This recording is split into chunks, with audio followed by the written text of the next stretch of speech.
Yo, I think we're live. Wasn't checking YouTube. That was What? amateur move as usual. I'm on YouTube right now, and It should be. Yeah, going live I just got soon. a. There's a delay. I just got a Yeah. little thing on my phone. That's Right. it. But- Andre's restart. What's up, everyone? Welcome to Nintendo's Super Podcast. We have a lot to talk about today. Some big changes, in fact, but we were actually just talking about Sean, IGO Sean, who we're just going to call Sean from now, but we'll talk about that in a moment. About his recent trip he had to the thrift shop where he got a whole bunch of Nintendo Power magazines for free. Yeah, I walked into this thrift shop that's in Florida. It's called the Bargain Box, and I walked in and I saw this guy. He had a Nintendo Power magazine, and I'm like, man, there has to be more. So I look over and there's this big crate sitting on the floor of nothing but Nintendo Power magazines. I grabbed them up, took them to the counter, and asked the lady how much they were, and she said they were free. So I took them. I got issue 90 or issue 80 through 150. I believe that's what it is. But I got them all for free. So, and they were all in mint condition. All the posters are inside. No scribbling, no bends. So I got lucky. So if you are into retro stuff, definitely check out thrift shops because those places are like treasure troves. Sometimes you can find some really cool stuff at Goodwills, thrift stores, stuff like that. So, Yeah, I mean, that's really special. I enjoyed Nintendo Power for a really long time. And I got Nintendo Power. When did Nintendo Power even start? when I was a kid. I mean, it started in the 80s. I remember subscribing to it when I was, I think, 11, 10. okay. So yeah, it's been around for a very long time. It's sad that they stopped making them. Yeah, it I feel is. so young. They didn't have that for me. It was already stopped by the time I was around. But see, back then, if you wanted a game, you had to look in a magazine, and you saw the picture, and you're like, okay, well, that game looks cool from the 2 screenshots, so I think I'm gonna go buy it. We didn't have internet, so we didn't have gameplay videos. I mean, You I saw remember one that. picture or 2 pictures. When I was growing up, we still weren't really in the internet Yeah. age. I grew up in the 90s as a kid, and moving into the beginning Yeah. of the 21st century, that's where I was really into Nintendo Power. You know, Mhm. online still wasn't mainstream yet, so my main source of information was Nintendo Power or those occasional, Game Informers or Electronic Gaming Monthly, Yeah. That was it. I remember the first time I saw Oblivion, in its beta form on Game Informer, and I remember how hard it was for me to distinguish between that guy in his armor between a real person. I thought it would look so photorealistic, but looking upon it now, it doesn't look that much better than a PS2 character. It's kind of crazy how Yeah. technology has increased so much, but back then, it felt so real, or it looked so real at least. It was strange. Yeah, it's sad that I've actually lived through the whole because I used to play baseball on the Atari 2600, and now look at MLB The Show on PlayStation 4. It's like night and day Yeah, how graphics have come so far. it's pretty crazy. Had to use our imaginations a lot back in those days. Yeah, I know. And that thing, in a way, it may have made them better. You know, especially NES games. That was full creativity mode. Yeah. Just insane. Yep. But a lot of companies did the best of what they had. You know. Yeah. Look at the Super Mario Brothers games. Yeah. They still hold up to this very day. They do. Yeah, a lot of them are timeless, and that it's pretty special. So, do we think we're a little ready to move on to the actual topics for this discussion? Sure. Yeah? Yeah. Yeah? Okay. So, but before we do, I guess I'll just talk a little bit about the show in general, right? For those who are watching. So, a lot of you who have been watching the podcast probably know Monolith Gaming, Sean, good friend of ours. He officially resigned recently. So, IGO Sean will now just be referring to as Sean. He's still from IGO, but we're just going to call him Sean because we don't have 2 Seans anymore. He may still visit occasionally and be guest appearances. He's still our friend. We still may do collaborations with him, and you should check out his channel. He's awesome. He's a great streamer. But yeah, so he's moved on to do other things. So we're moving on to other things too, and we have a lot to do. We're streaming on Twitch as well now. I think the podcast is actually growing, so I'm pretty excited about it. But with that all said, we have stuff to talk about this week. So let's, I guess, jump into it. There's a few interesting things that came out throughout the week. One of which was the Splatoon 2. No, that was last week, right? No, that was this week. The Splatoon 2 Direct, and we got an announcement for the Splatfest at the end, which I thought was insane. And they even announced some features with the online app and what's going on with that. So what are your guys' initial impressions on what actually was announced for Splatoon 2? And what do you think? Well, I mean, what are you guys feeling about this? How do you feel about what they showed off for Splatoon? I guess I'll go first. They really didn't have to show anything off for me. I'm sold on Splatoon 2, but yeah. I'm glad that they announced, how we're going to be doing voice chat and hooking up with friends using social networks. I am excited about the Nintendo Online app. I know a lot of people are bitching and moaning about it, but I look at it this way. Nintendo, the Switch is a system that you could take anywhere you want. So you're not limited to sitting in your house. You can take it on the go. And if you want to talk to a group of friends, you can just get on your app and get a bunch of people set up on a game and use your whatever mobile provider you have. I think it's different. Nintendo needed to do something different. They didn't, they're not limiting you to sitting in your house and having a bunch of headsets on and, I don't know. I like it. I think it's pretty cool. I can't wait to check it out. Splatoon looks better than ever. I don't know if you guys played the demo, but it looks really sharp. I was impressed. I was very impressed. I know a lot of people have actually given the game flack, which is kind of funny now because looking at it, the game is running at 60 frames per second, 1080p, and when I was playing the demo, like, it looked blatantly better than Splatoon 1. Like, it's oh, for sure. Side by side, it looks a lot better. It's very noticeable. And it's not just in polygons and resolution, but like the animations and the attention to detail. There's a lot more. There's just a lot more going on. Like if you just watch like Marina and Pearl, like their animations are a lot more vibrant. There's a lot more going on with them. Everything's more interesting, and the camera is also really dynamic. Like when you go to the shops, even when you're customizing your character, like closes in on you. It just, everything looks shinier, more colorful, there's more going on. The game looks a lot better. And a thing that's interesting to me is that when people see that, oh yeah, I guess it looks a little better. I feel like people are going to say that, but then, they're going to give the Nintendo flack for not improving their console that much or whatever. But then you go ahead and you look at a game that came out on PS3, right, and you look at its counterpart that came out on the PS4, and like, oh, well, that doesn't look that much better either. And it's not because the console's not that much more powerful, because we're at a point of diminishing returns. You can't expect something to look like the jump from N64 to Xbox anymore. That doesn't happen. So, like, what the difference we're seeing for Splatoon 2, in my opinion, is what you should expect from one generation to another. I think it's pretty sizable, and it looks beautiful. Yeah, I also noticed a lot less jaggy edges on characters and stuff like that. First thing I seen, when I booted up on my TV, I was like, good lord. Because you're in that what do you call it when you start off on the demo? The town, the city, whatever you call it. The hub world, whatever. Yeah, the hub world. It looks awesome. Yeah. I think it looks way, way, way, way better than the first one. The last one, the last demo that we had a couple of months ago, it was kind of in between, but now it looks really sharp, smooth, silky smooth. Yeah. So I can't wait for the game.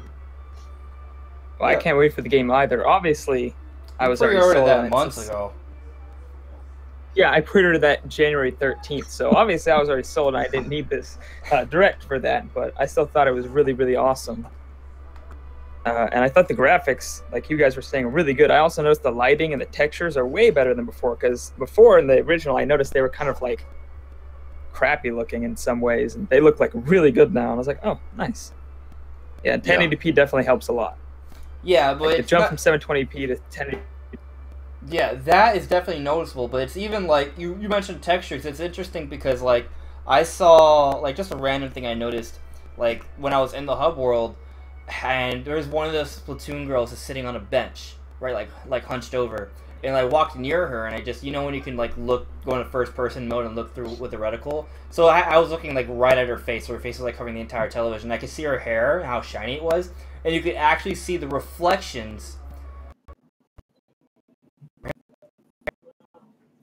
Squiddy jelly stuff, and you could actually kind of make out reflections of the world around you, which is really interesting, and I don't think you could see that to that extent in Splatoon 1. So yeah, I mean it's a big jump graphically speaking, but aside from graphics, like what else are you like? I guess personally, like I was kind of excited to hear about the the Splatfest. Like I think that's a really good time. We're gonna play the Splatfest. Yeah. At the end of this week, and then next week the game's coming out. Cake versus ice cream? Cake, I picked. What team are you guys on? I picked Cake. Ice cream, of course. The only good team. Cake. I went with bro. Cake. Cake. What's wrong with you? No, what's wrong with you? The only reason I would have picked ice cream is for You're Marina. Insane. But Cake is better. Cake It's not true. What about Cake ice cream? Ice cream. That's cake. mostly ice cream. That's just mostly ice cream. That's just ice cream in a cake shape. I've never heard of cake ice cream. You've never had You never ice had cream birthday cake? cake ice I've cream? had ice cream cake, but what's Come on, You've never had birthday ice cream? cake Cookie ice Puss. There's birthday cake ice cream, bro. Cookie Puss was a cake ice cream. Just hold on a second. So there actually is a difference between cake ice cream and ice cream cake. Yeah. What? I think so. Seriously? Really? Are you sure? You know how to settle this cake ice cream thing. It's just gonna have to wait until the We're gonna have to. Splatfest. Yep. Yeah. Well, Yeah. But I already voted.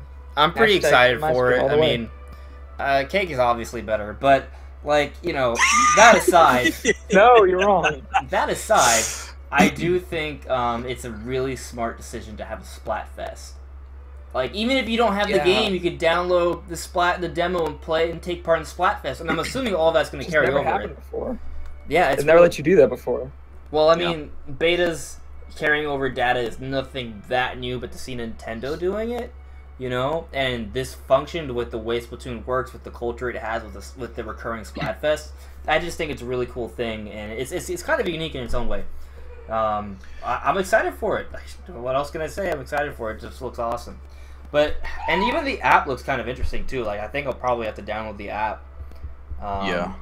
I mean, I guess I have to download it anyways for Nintendo's online features, which is kind of annoying, I guess. But there's something interesting that I just realized, like literally right now as I was speaking. By Nintendo forcing communication features through the phone, they are taking care of an issue that Nintendo's always had, and that's protecting the kids in terms of online connectivity. Because they've always had these weird features with their online games and such to protect younger kids, like from communicating with people they shouldn't, right? And Nintendo's really conscientious of that. But by forcing all of the communication features through the phone, any parent who allows their kid to have a phone is completely trustworthy and confident that they will be able to handle themselves in any sort of online forum. So by Nintendo forcing it through the online app, they are completely taking care of that issue or concern they've always had, which I think is really smart. I don't know how the app's going to work out, obviously, because we haven't been able to use it at all, but that fact alone I think is interesting, that they can kind of jump past that whole concern they've always had previously. So just an interesting thing I noticed.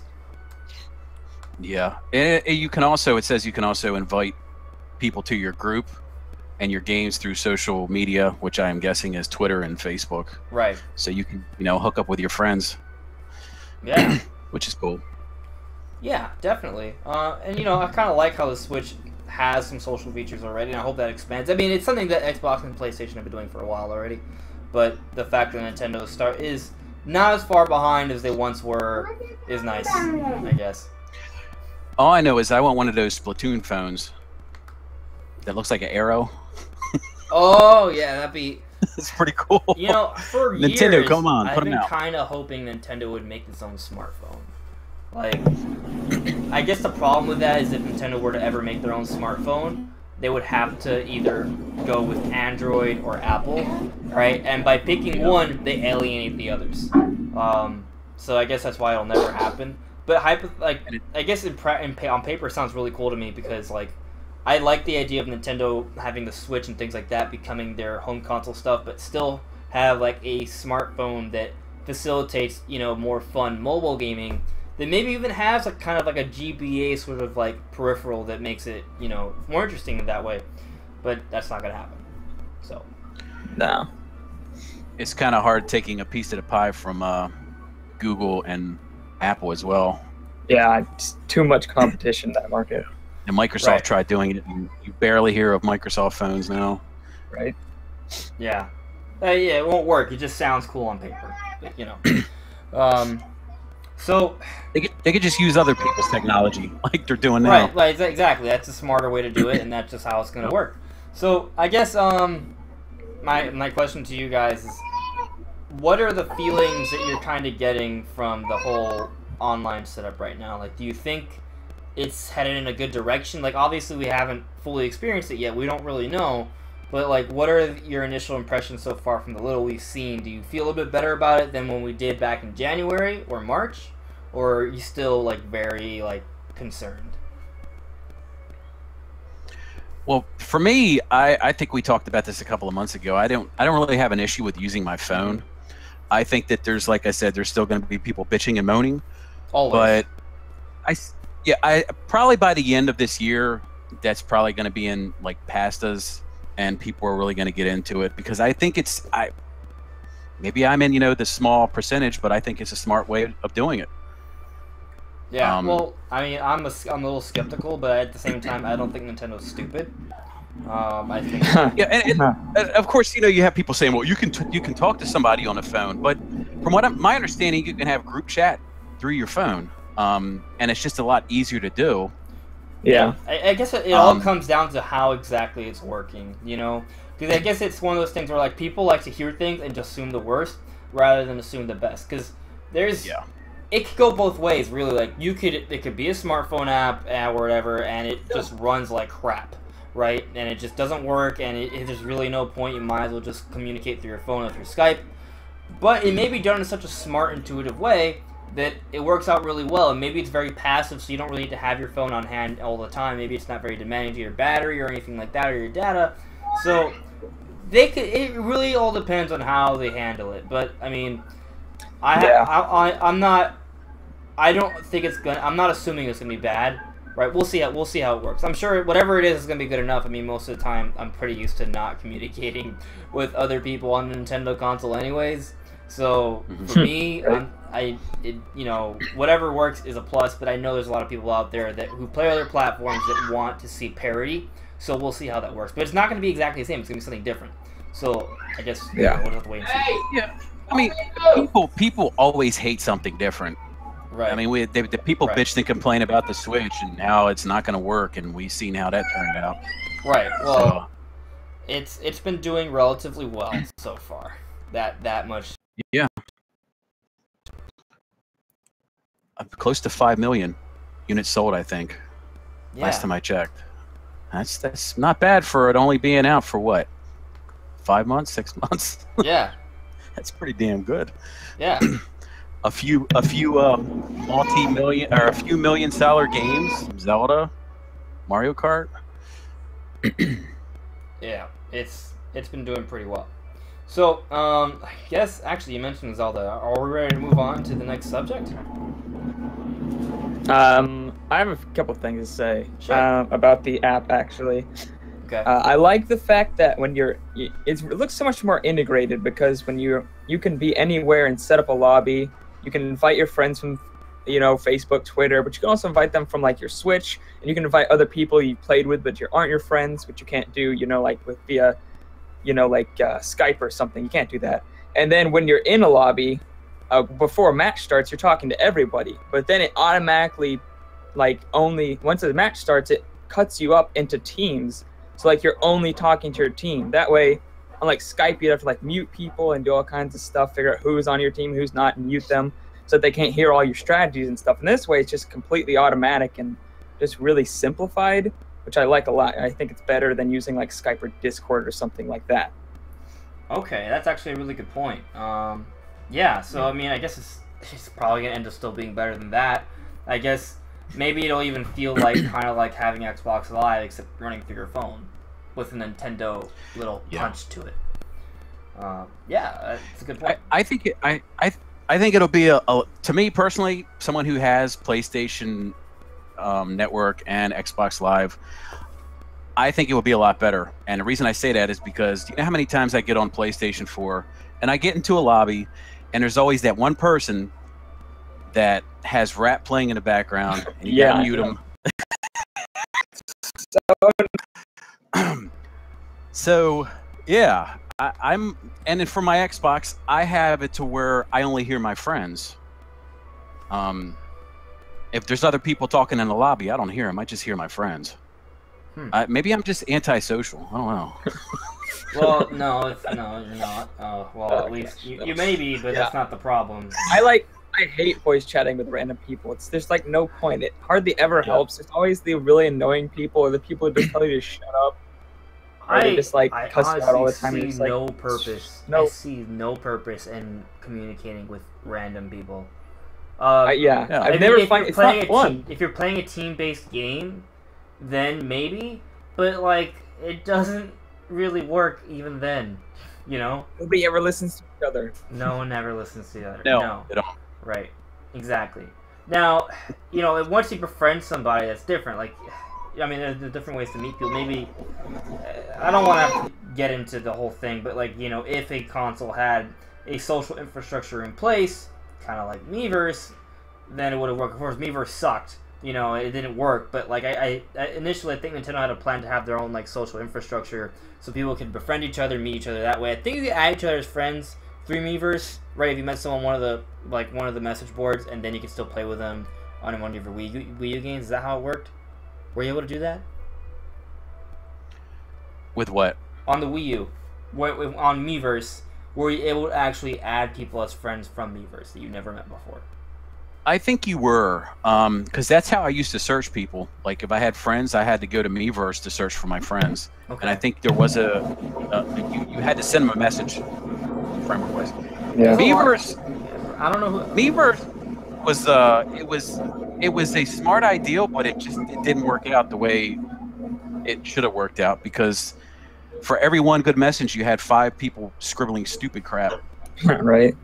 Yeah. I never used Miiverse. I just didn't. Sometimes I'd use it when I could think about it, but it was never like, oh, that's helpful or useful or fun to use. It was just kind of like, oh, there's this thing. Maybe I should check it out. But yeah, it's just like whatever. Yeah, but there was a lot of failed things on the Wii U, like the Google app that they took away from us, and the TV app that they took away.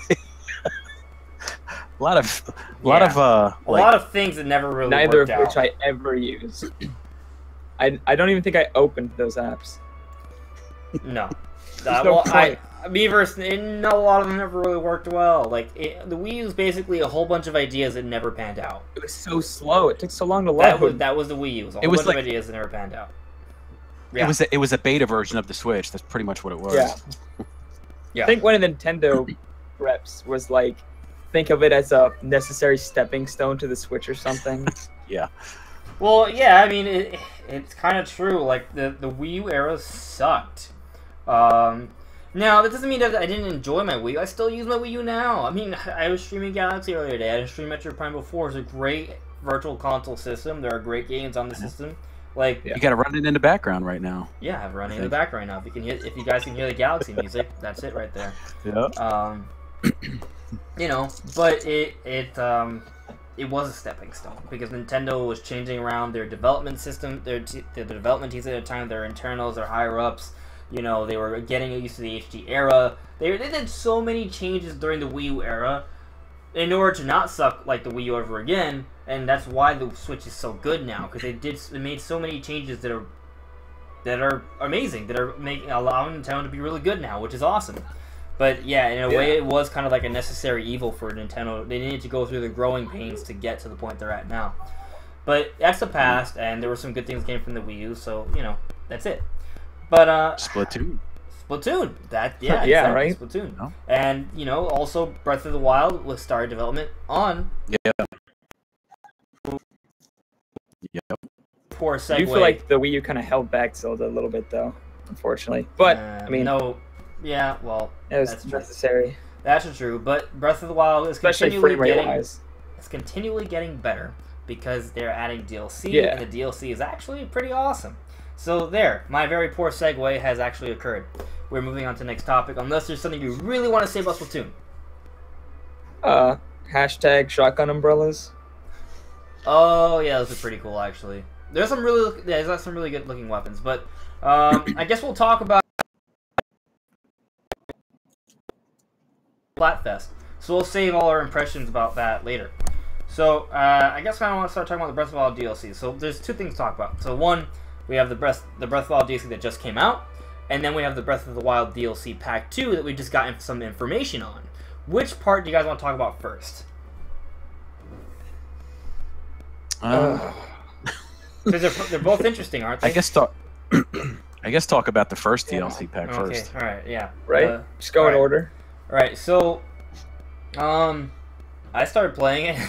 I like it a lot, and it's kind of interesting. This is something I want to talk about, and I feel like there are some websites, or there's one YouTube channel in particular that I usually have hold in high regard, but they review. Well, one, I'm not sure how for I am for reviewing DLC, especially when it's a companion piece to a DLC that's coming out later on.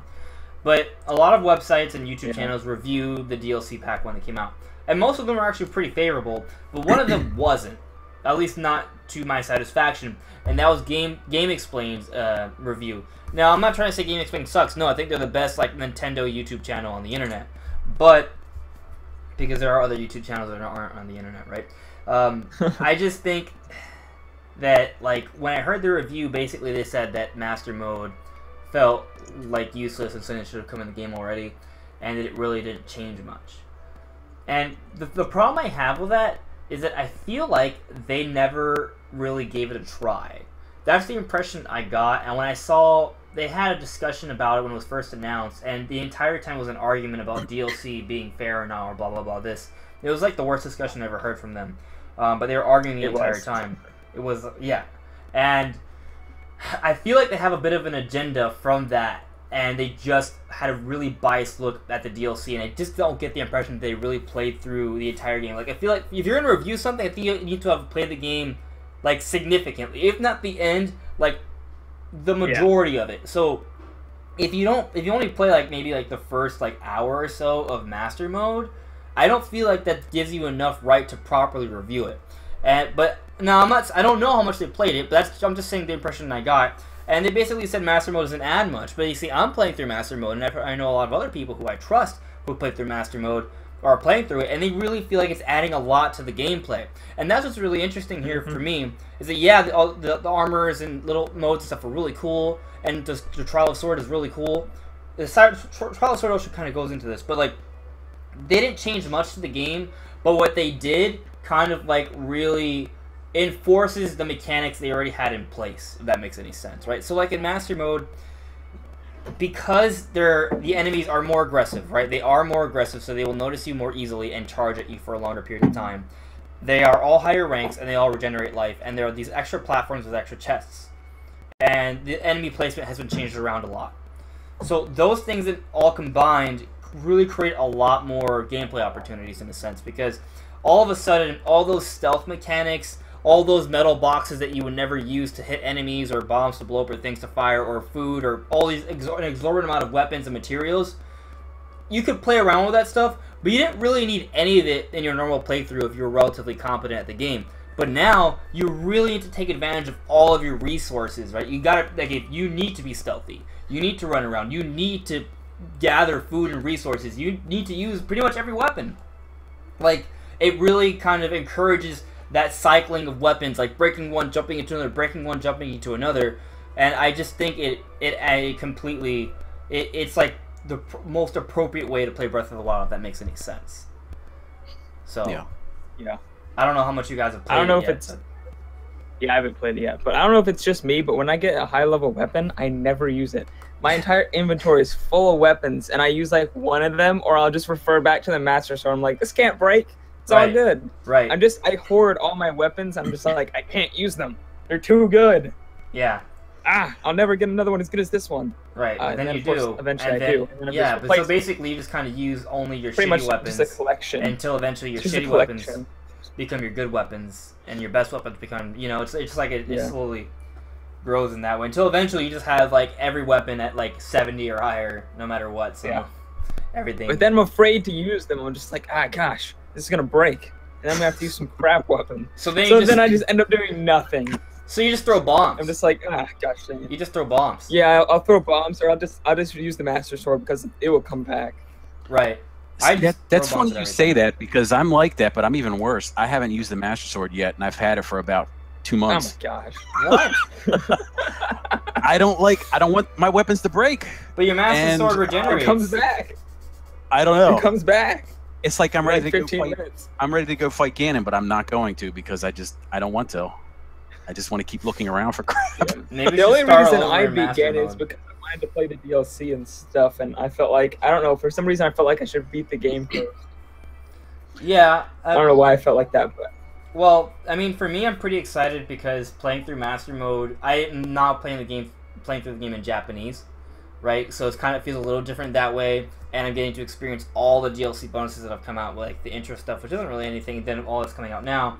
And what's interesting to me is that since Master Mode is so much harder, right, when I finally get to that Trial of the Sword, which is going to be even harder in Master Mode, and I get that Master Sword power-up, it's really going to be beneficial to me. It's actually going to matter, you know? Like, I'm going to need that boost in Master Sword to fight all the crazy enemies in Master Mode. I'm going to need it. So I'm really excited for that, because I feel like Master Mode really completes everything, like in Trial of the Sword. I think it all works really well. And it's all fun. In normal mode, it's all fun outside of that. But, like, for example, Trial of the Sword, if you've already beaten the game, how much point is there to go back and power up your Master Sword? Not much. Right. Of course, Trial of the Sword is fun by itself. Like, it feels like a really cool dungeon. Like, people who just thought it was going to be like another Cave of Ordeals, like in Twilight Princess, where you just go from one dirt hole to another dirt hole and just fight, hack and slash a whole bunch of enemies. It's way different than that. Every arena is like a whole different world with different like obstacles and issues and hazards and different things going on. So you have to kind of come up with a whole new strategy each and every time.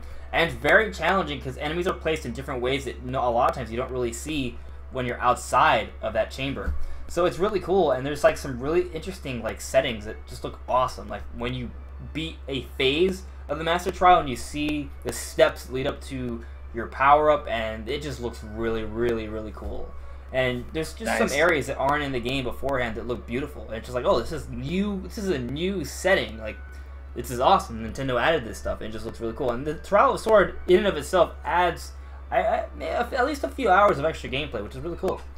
So, you said that you're going back in Japanese. Did you change the voice language to Japanese? Yes, I did. I did too. Yeah. I did it as soon as that update dropped. I changed it. I didn't. I decided to save it for my second playthrough with Master Mode, but once I actually get all the memories. I prefer things in their original language most of the time. Like, and obviously I'm American. I speak English, right? So most like big major movies are filmed in English primarily, but it doesn't. But like there are exceptions. Like there's Passion of the Christ. There's Pan's Labyrinth.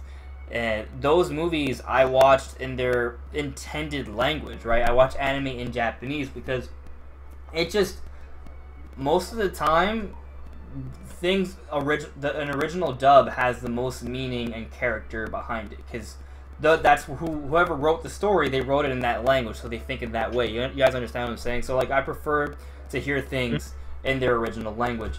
That said, I don't think the English dub is bad at all, right? But I do want to feel it and hear it in Japanese, so I'm looking forward to that. So, and it already feels pretty good so far. It's interesting. It does feel a little different, which is cool. For me, I call it the Dragon Ball Z syndrome, because growing up I used to watch Dragon Ball Z from Japan, and then it got popular over here and they dubbed it in English, and it was like, oh my god, this is so horrible. So when you seen it too, the first time we saw that big trailer for Breath of the Wild, it was in Japanese, and when I went back and watched the English trailer a day later, I'm like, Yeah. I it's a little just different. love Japanese language too. So Yeah, I mean, Japanese culture in general is awesome. yeah, I want to visit Japan someday. Yeah, I think Zelda kind of sounded a little bit more sexy in Japanese too. Like, I'm just gonna straight up say it. Yeah. Oh gosh. Her cry is a lot better in the Yes. the trailer yeah. too. Yeah. For sure. I don't think the English one is bad, don't get me wrong, and I actually kind of got used to it. Now, switching back to Japanese, it does feel a little weird, but I'm getting used to it pretty quickly. Yeah. Never tried listening to something in Japanese while like reading in English before. It's gonna be weird. So I don't know. I'm not sure I'll like it or anime not. at all? No, I've never watched any anime. I've never been on okay. it. Yeah. Yeah, I think it's interesting you brought up the Dragon Ball Z syndrome, right? Because a lot of us discovered Dragon Ball Z when it was in English here first, right? So we go back in Japanese, it's actually like the opposite effects. Like, this is not how it's supposed to be. But Yeah, and the characters are a lot different too. yes. What's it, Master Roshi? He's like a pervert. He's like this big pervert, and in the American version, he's not. Yeah, it's interesting, right? And like Goku's entirely different too. So like in Japanese, Goku is the hero, but he's more of like, I love fighting, and I'm kind of like a jokester at the same time, you know. But in English, he's like, oh, I am the prodigal son. I am the chosen one. I am the superhero. I'll save the day no matter what. And in Japanese, he's not that perfect. He's more, he has flaws. You know what I mean? So have you ever watched the original Pokemon cartoons in Japanese? I don't think I've seen the original first season in Japanese. I've seen later ones in Japanese, but I haven't seen the original first season in Japanese. The only thing that never changed was Pikachu's voice. Everything else was changed. Really? Well, you don't really have to change the Pokemon because they're just the same name. Pika. It's interesting. But you know, I really like the DLC 2 to kind of bring things back a little bit. And well, I said DLC 2. I like the DLC 1. I think it's a pretty good package, especially if you're looking for an extra challenge. You know, if you're interested in challenging games and you want more of a challenge from Zelda, you definitely want to get DLC Pack 1. You definitely want it. But some people don't really care about that extra challenge. Yeah. I care. The new sure. armor's cool too. Yeah. Oh yeah, for sure. Majora's Mask and stuff like that. Some people do Phantom complain though that a lot. Yeah. I haven't even gotten a chance to try all the armor yet, but some of the armor you can't even upgrade. So like, if you've already played through the game, like it kind of sucks to use it in the end of the game because it's not gonna help you that much. Extra challenge, bro. Extra challenge. Right, but some of it's really cool and some has really good functionality. Yeah, they make you look for that stuff too. They don't just give it to you. I prefer, right? But I like that. But it's not that hard to find, at least based off what I saw from the side quests. I didn't actually go get them because I'm saving up for Master Mode. So yeah. But overall, I think they added a lot, and there's really actually a lot of thought put into it. I think sometimes people get the impression that Nintendo doesn't put that much thought into these things. They put way more thought into it than most companies would. Like, most companies, like, if they were... Like, you take those bullets, and if they were to be coming from a different company, I could understand why some people might be upset. But when Nintendo does it, like, they really think about, like, what... Like, subtle things they can do to really kind of... You know, reinforce the core concepts they had for that game. You know, that's like going back to what I said about Master Mode. Like, it kind of exacerbates all the different, like, strategies you need to use. So it's just really interesting. And I think that they did a great job with it. But I kind of want to talk about the DLC Pack 2 now, because that could potentially have some really big ramifications for the future of Zelda, or at least what could be happening for this game. And we got, like, a 17-second clip that it wasn't like this. It came from like some sort of like creators convention or something. Like it was like development footage and it was blurry and there was no sound. But like it showed Zelda. It showed some horses moving around. It seemed there were some signs that seemed to indicate. I think it was actually confirmed already. I'm not 100% sure that the game is taking place after the events of the end, which I think is really cool. I want to see what happens as an epilogue to the game. And I think they if you see the expanded ending, there are hints of that. I don't want to spoil anything else. Sorry, Sean, I realize that you haven't beat the game yet. But I have only beat the game on the crappy ending. With the crappy ending? So, you didn't even get all the memories? Yeah. Okay, so No, I didn't have time because it wasn't my plan to beat the game, but everybody was like, beat the game, and I was like, okay, well, I haven't gotten everything, so I'll just get the crappy ending and see what that's like, and then get all the memories and beat the game again. okay. Get the good ending. Okay. Well, yeah, I think the ending kind of lends itself towards more, but I wasn't sure how willing Nintendo would be to doing that, because the thing is, by having a DLC that is story that happens after the end of the game, that requires that you beat the end of the game. You know, it's actually kind of the same reason why Nintendo, the same thinking why I thought and this was confirmed, right? The end boss in Breath of the Wild is easy, apparently. Some of it is, not all of it. Right? It's ridiculous. Right, and some people were like, oh, this sucks, why is this so easy? And then there's an interview like, oh, we kind of have to find that balance between easy and hard, because yeah, we want the game to be really challenging, but we also don't want it to be impossible for some people to beat the game. And that makes a lot of sense, because like, some people want to be able to experience the end. There are some younger people, some people that aren't even young, they're just bad, that, I shouldn't be saying that, that are less experienced, right, that just can't beat the end of a game sometimes, right? So they want people to be able to see that ending. So I kind of understand that, which is why maybe having, like, a difficulty from the beginning, right, where it's like, hey, look, I'm experienced, I don't need the easy baby boss, I want the, this is going to kill me 1,000 times boss, you know? So it's kind of a weird decision, but ultimately I think Nintendo really thinks about those different things, which is why I was surprised to hear that it looks like this story is going to take place after the end of the game. So I wonder how that's all going to work. Maybe they're just going to decide that, screw it, we don't care if you haven't beaten the game yet. You're just going to have to beat the game to enjoy the DLC. I don't know. I don't care because I beat the game. I don't know. And even if I had to beat the game, I would just beat the game. So... but they also showed off the lobster armor, which is neat, I guess. Best armor ever, obviously. No, it's pretty cool, actually. I have some really crazy theories, not just based off the lobster armor. There's some crazy stuff. I'll talk about that later. But, like, it's interesting because if the game takes place after the end, right, people were thinking it would be somehow related to the past with the champions, but I'm thinking that you're just going to see more memories, right? The way you collect memories now, see more story of the past, I think you just collect more memories now. They'll add more memories to force you to explore more, to see more of the past, learn more about them. And maybe the characters that are kind of like the successors to the champions will kind of become the new champions. That makes a lot more sense to me, especially if the game's going to take place after the end of the game. Yeah. I have no idea how they're going to take this. They've never done anything like it before, so I'm just like... So, I've, like, nothing to go on. But I hope it's really good, because the story in the original version of Breath of the Wild is, like, not very in-depth. It's just kind of there. And it's, like, okay, but it doesn't hook you or anything like that. So I feel like that's the weakest part of Zelda's the story, so maybe they'll fix that, make it better. I don't know. Well, I don't think the story is bad, but I think the acting was a little weird, which is kind of why I want to play through it in Japanese, because I feel like if I played through it in Japanese, the acting wouldn't seem as bad. Which that's, goes back to the conversation we were having earlier. But also, it just I think that expanding upon the champions was also something that they needed to do, because I do feel like it left something to be desired. It wasn't so much that it was bad, it didn't feel like it satisfied everything, right? Which I guess makes sense, and I think they have an opportunity to do that and make the story whole, which is interesting because you kind of want to get a whole game, right? So maybe some people make the argument, oh, they should have given us the whole story from the beginning.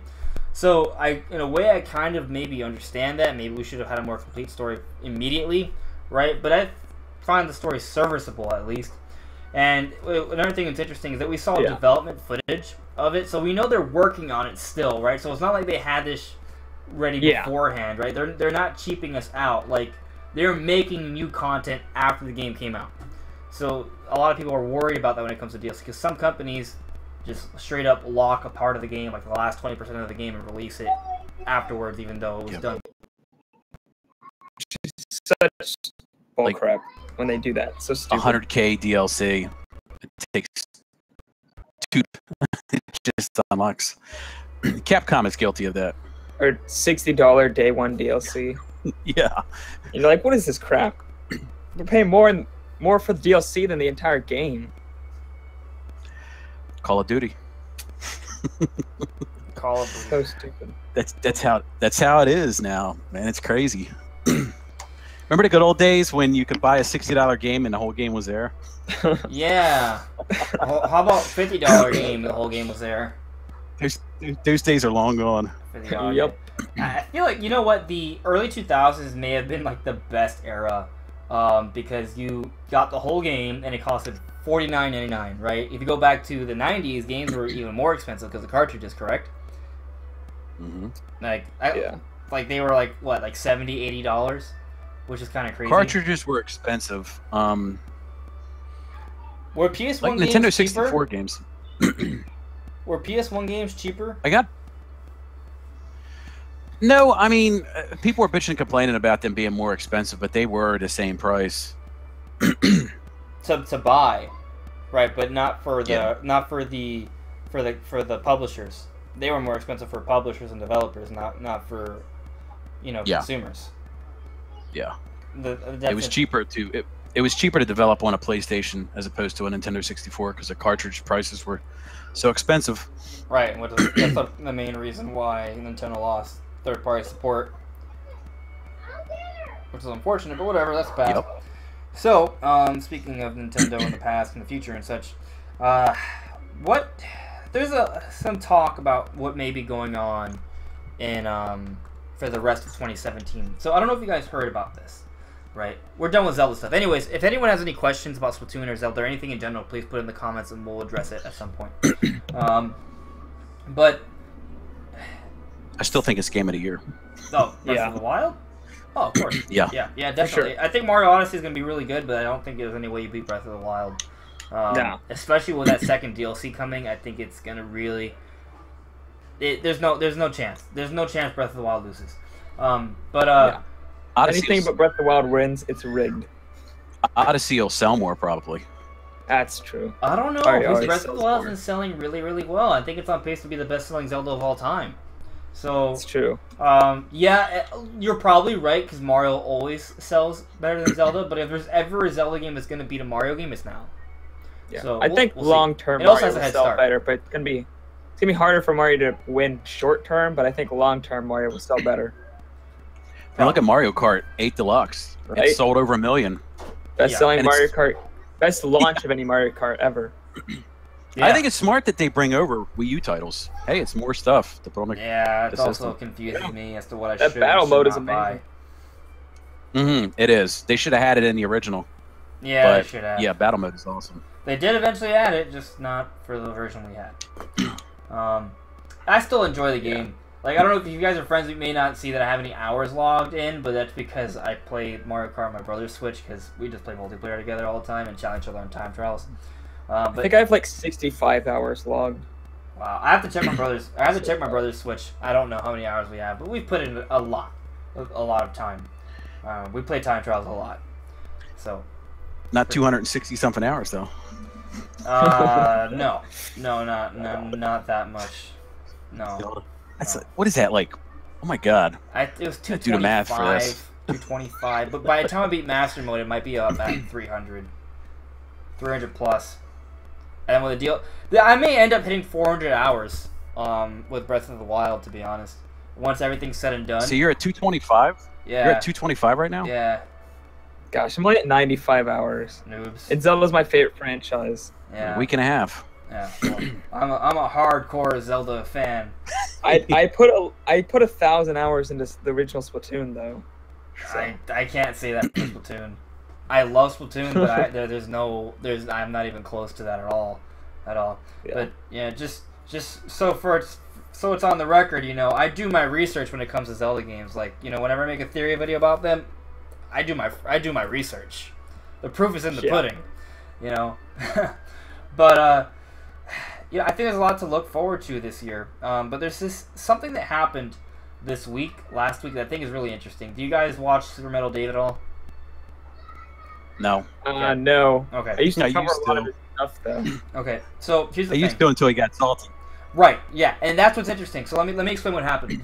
But for the record, for anyone who's watching, Super Metal Dave is a YouTuber, right? And bigger than us, but not that big, right? Although he's still he's a lot bigger than us, right? But enough to be noticed by the entire world, but not enough to really make a career out of it.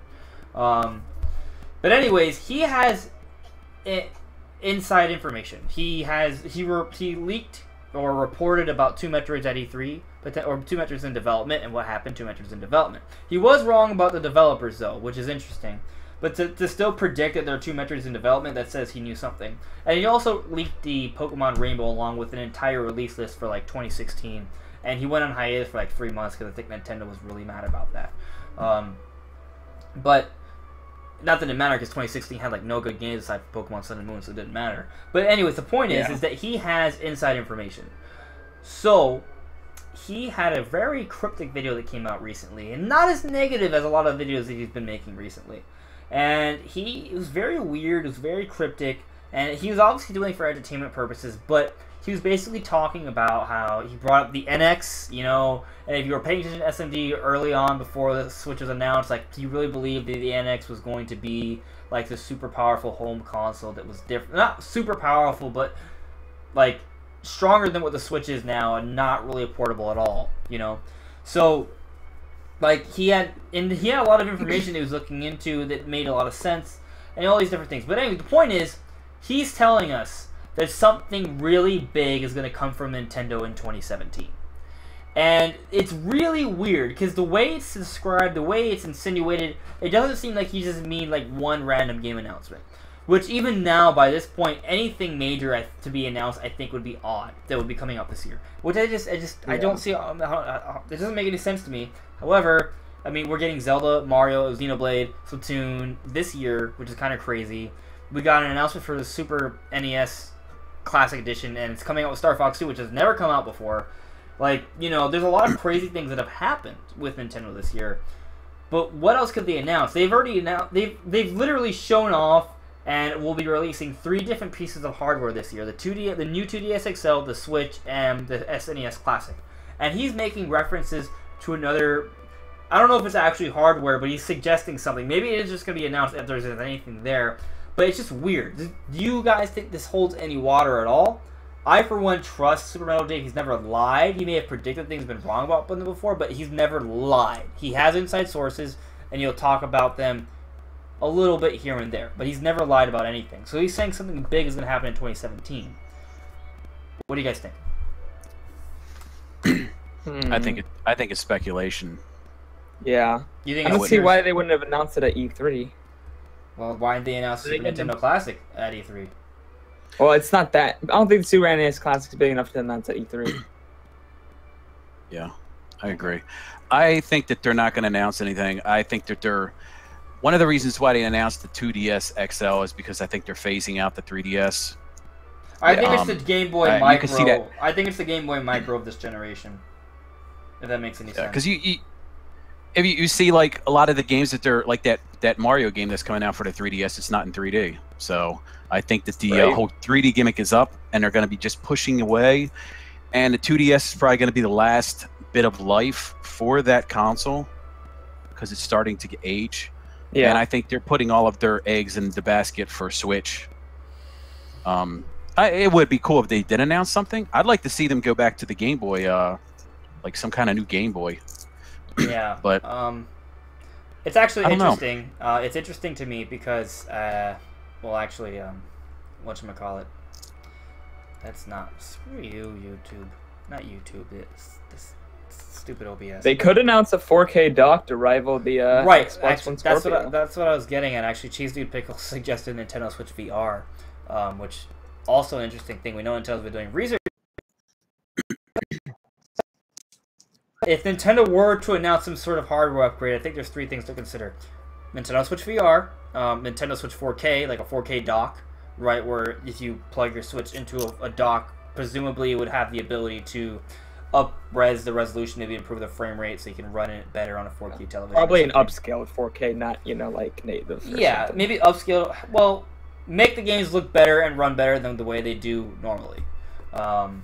Just kind of like a way to compete with PS4 Pro and Xbox One Scorpio. Or Xbox One X, whatever.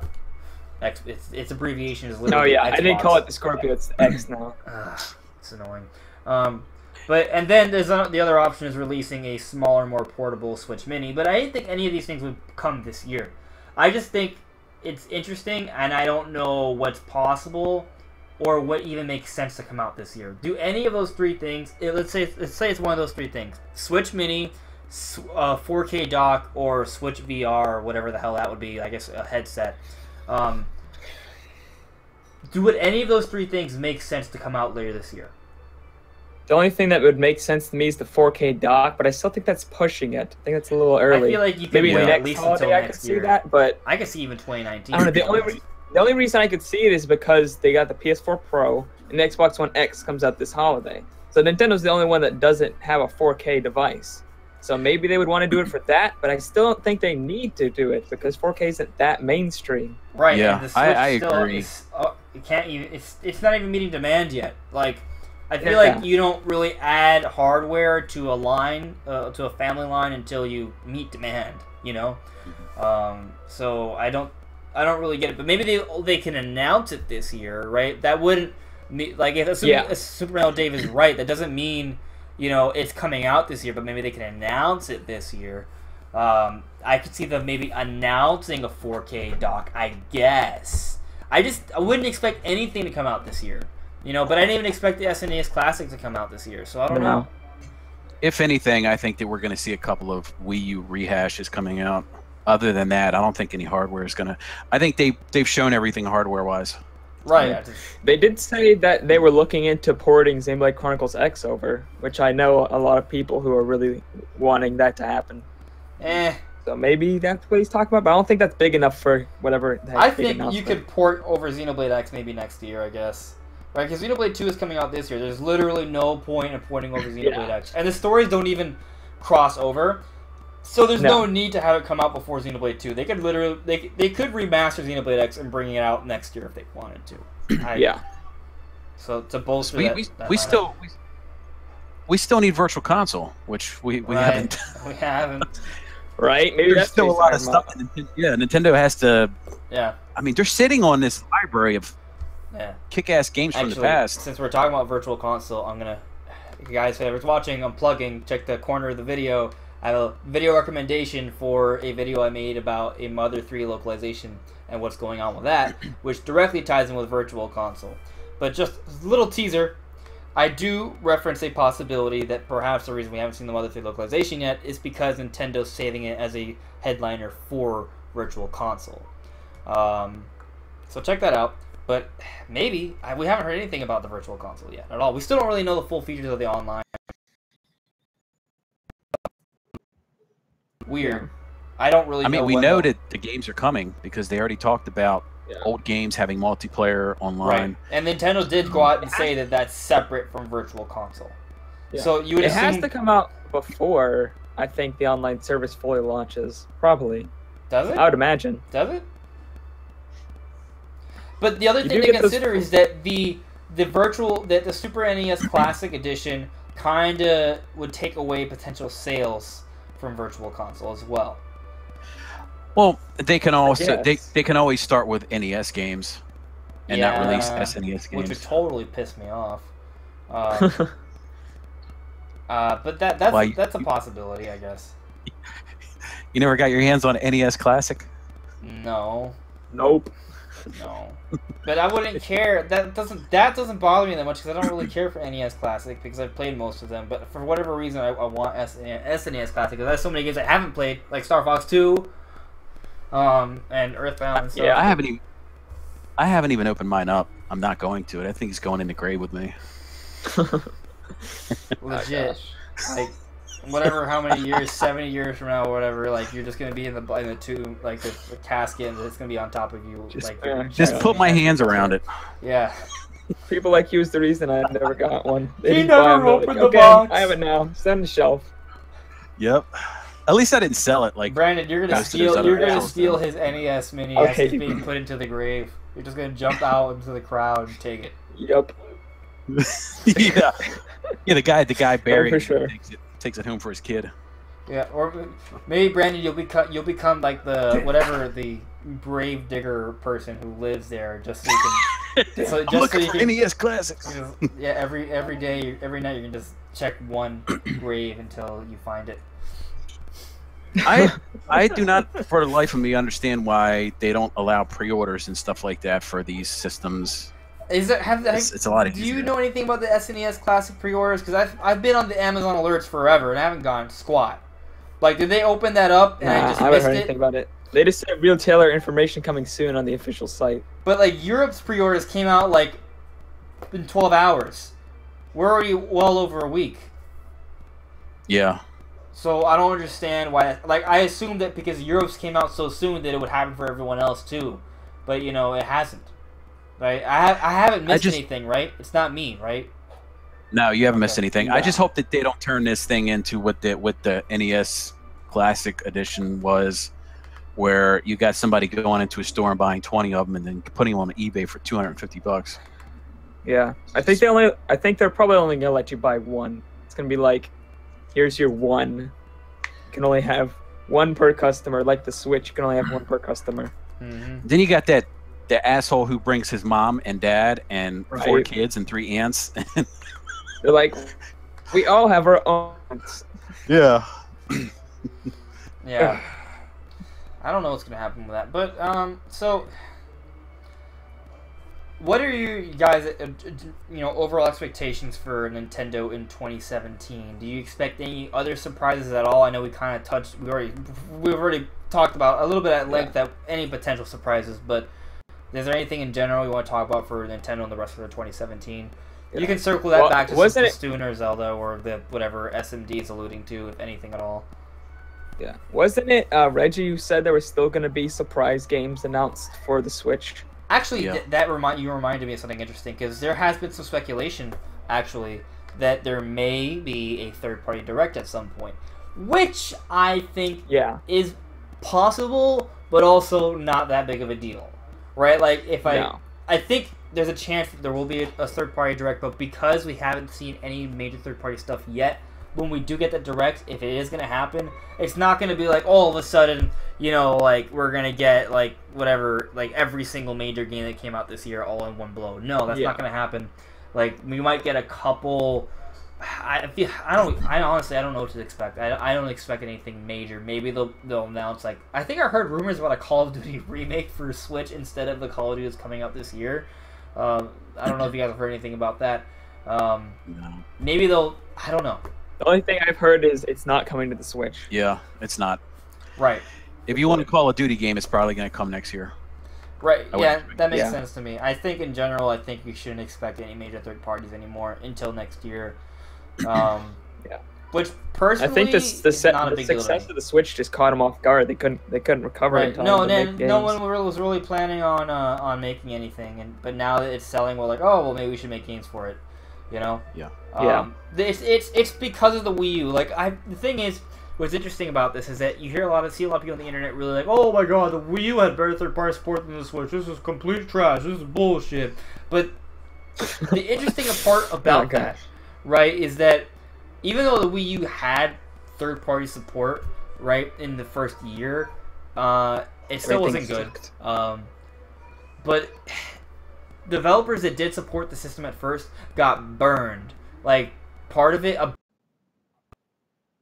is Nintendo's fault.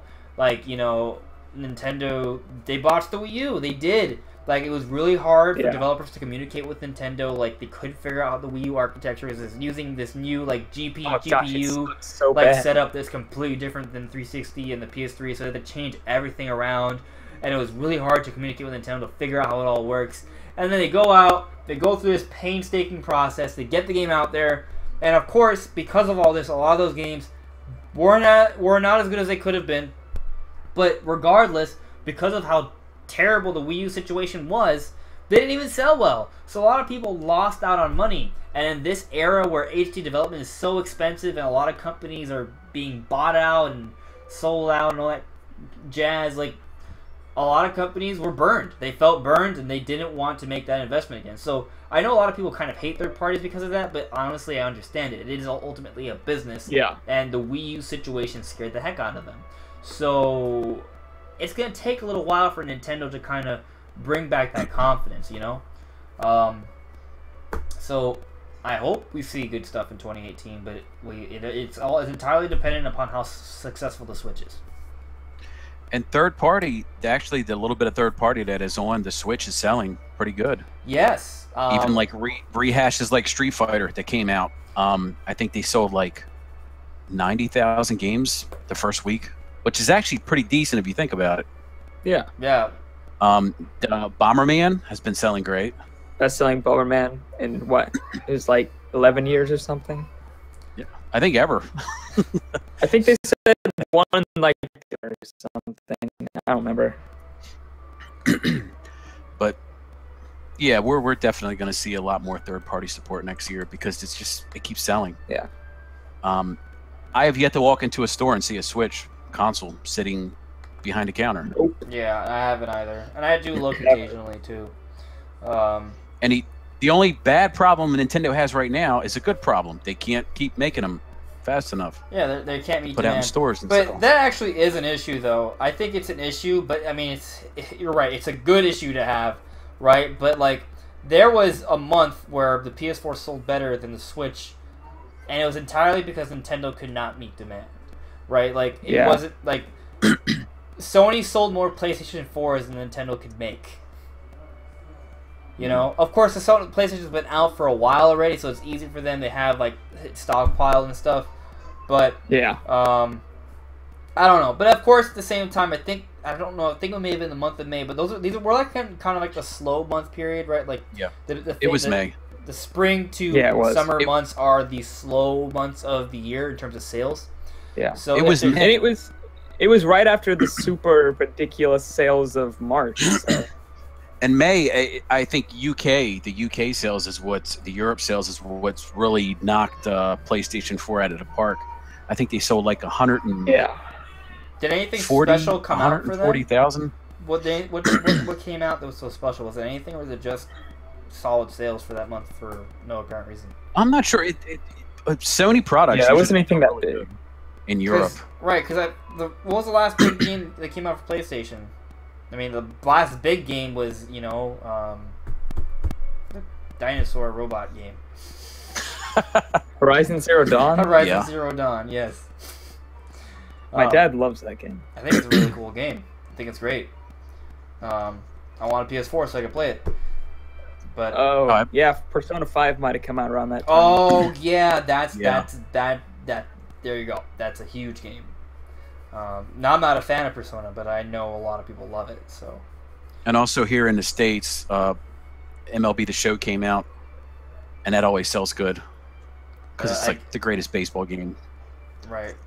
Even though you guys don't give two shits about baseball. Don't give any crap. Like, you're like, MLB The Show. I thought you were joking. I was like, oh, he's being serious. No, it's MLB The Show is awesome, man. I know. I can understand the sports games selling well. I love basketball games like NBA 2K. I'm looking forward to actually getting to play an NBA 2K game on a Nintendo console. Like, the thing about baseball is if you like baseball, the only way you can play a good baseball game is to pick up a PlayStation 4. MLB The Show is an exclusive, right? That's what you're saying. Yeah. And then Mario Sports comes back, and then it'll be all Nintendo, baby. Mario Baseball. I mean, Nintendo kind of has a lock on the Olympic video games. Nintendo used to have a sports line back in the day, but they just stopped making the games. They did. Yeah. And the ones they do make now suck. I mean, Griffey Baseball. When was the last time they made a licensed sports game? When I say licensed, I mean like like MLB, NBA, stuff like that. They were making a baseball game on the GameCube. I remember that. I remember that. Yeah. Had Big Poppy on the front cover. I actually played it at E3, but then it just canceled. It was actually a good game, but I think Angel Studios was making it. A lot of good games have been canceled. Like, I really wish Earthbound 64 came out. Always tag. You should check out my video. I talk about Earthbound 64. Link in description. Okay, anyways. Seriously though, I don't know. I don't care about sports games, but I think the Switch is headed in a good direction. I like where it's headed. I mean, we're getting Splatoon 2. Like, they're kind of surprised us already. Like, every week it always seems like they have something new to show off. You know what I mean? Like, it's like last week we got SNES Classic. We're like, oh my god, this is huge. Like, what are they going to do? Oh, Splatoon 2 Direct. Okay, yeah, I guess that makes sense. Oh, more Zelda DLC stuff. Oh, that's right. Like, they revealed Zelda 2 DLC like 2 or 3 days after the DLC 1 pack came out. Oh, then the ARMS DLC is coming out as well. Like, they just have like 1 or 2 like really cool like updates like every week. You know, it's like they've planned this. Like, have been really intelligent about having stuff coming out like every few days, like every week or so. Like, they're continuing that presence, that trending presence, like this entire. They've done it since, I guess, like the Nintendo Switch explosion, like definitely since January. But they started building up even in 2016, and it's just been ramped up ever since. Yeah, I wouldn't be surprised if at the end of the year we start seeing stuff that's coming out in 2018. No, yeah, we're going. I think we're going to. I think it's a question of December or January. It's a December or January. And we're probably going to see either Pokemon or Metroid at one of those events in December or January. Really? Even though some people... Maybe... There are some people who literally dislike all my videos and unsubscribe from me because I dare to say that Metroid and Pokemon, after stating facts and interviews from Nintendo executive like Reggie, that it may come out in 2018. Like, with the Pokemon game, the director said it would be like a year or so before that came out, so I could see that easily 2018.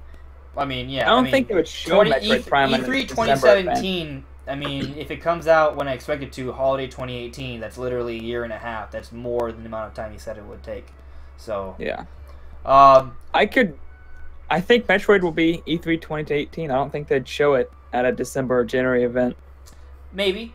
They might throw another teaser. I could see Pokemon though. Or they might show Fire Emblem. Yeah, they could, but they're not gonna like blow it out. You know what? You know what? I don't think they're gonna show Pokemon or Metroid. I don't know what they're gonna show. I take it back. I do think Metroid and we're definitely gonna see both of them at E3 for sure. It's just a question of when will it be the first time. Yeah. I think there's a good chance we'll see Smash Brothers actually. Yeah. And Smash Brothers, we may see Pikmin 4 finally. Nintendo basically has Pikmin 4 on a shelf. Like, the game's been done forever. They have that thing just waiting. It's like, when's a good month to release this? They're jam-packed for this year. Right, they're jam-packed. Right, they're jam-packed, and yet we know Fire Emblem slated for next year. We know that we've heard a lot of results about Smash. We know Pokemon and Metroid may be coming next year. Yoshi and Kirby are coming next year as well. Like, Animal Crossing could be...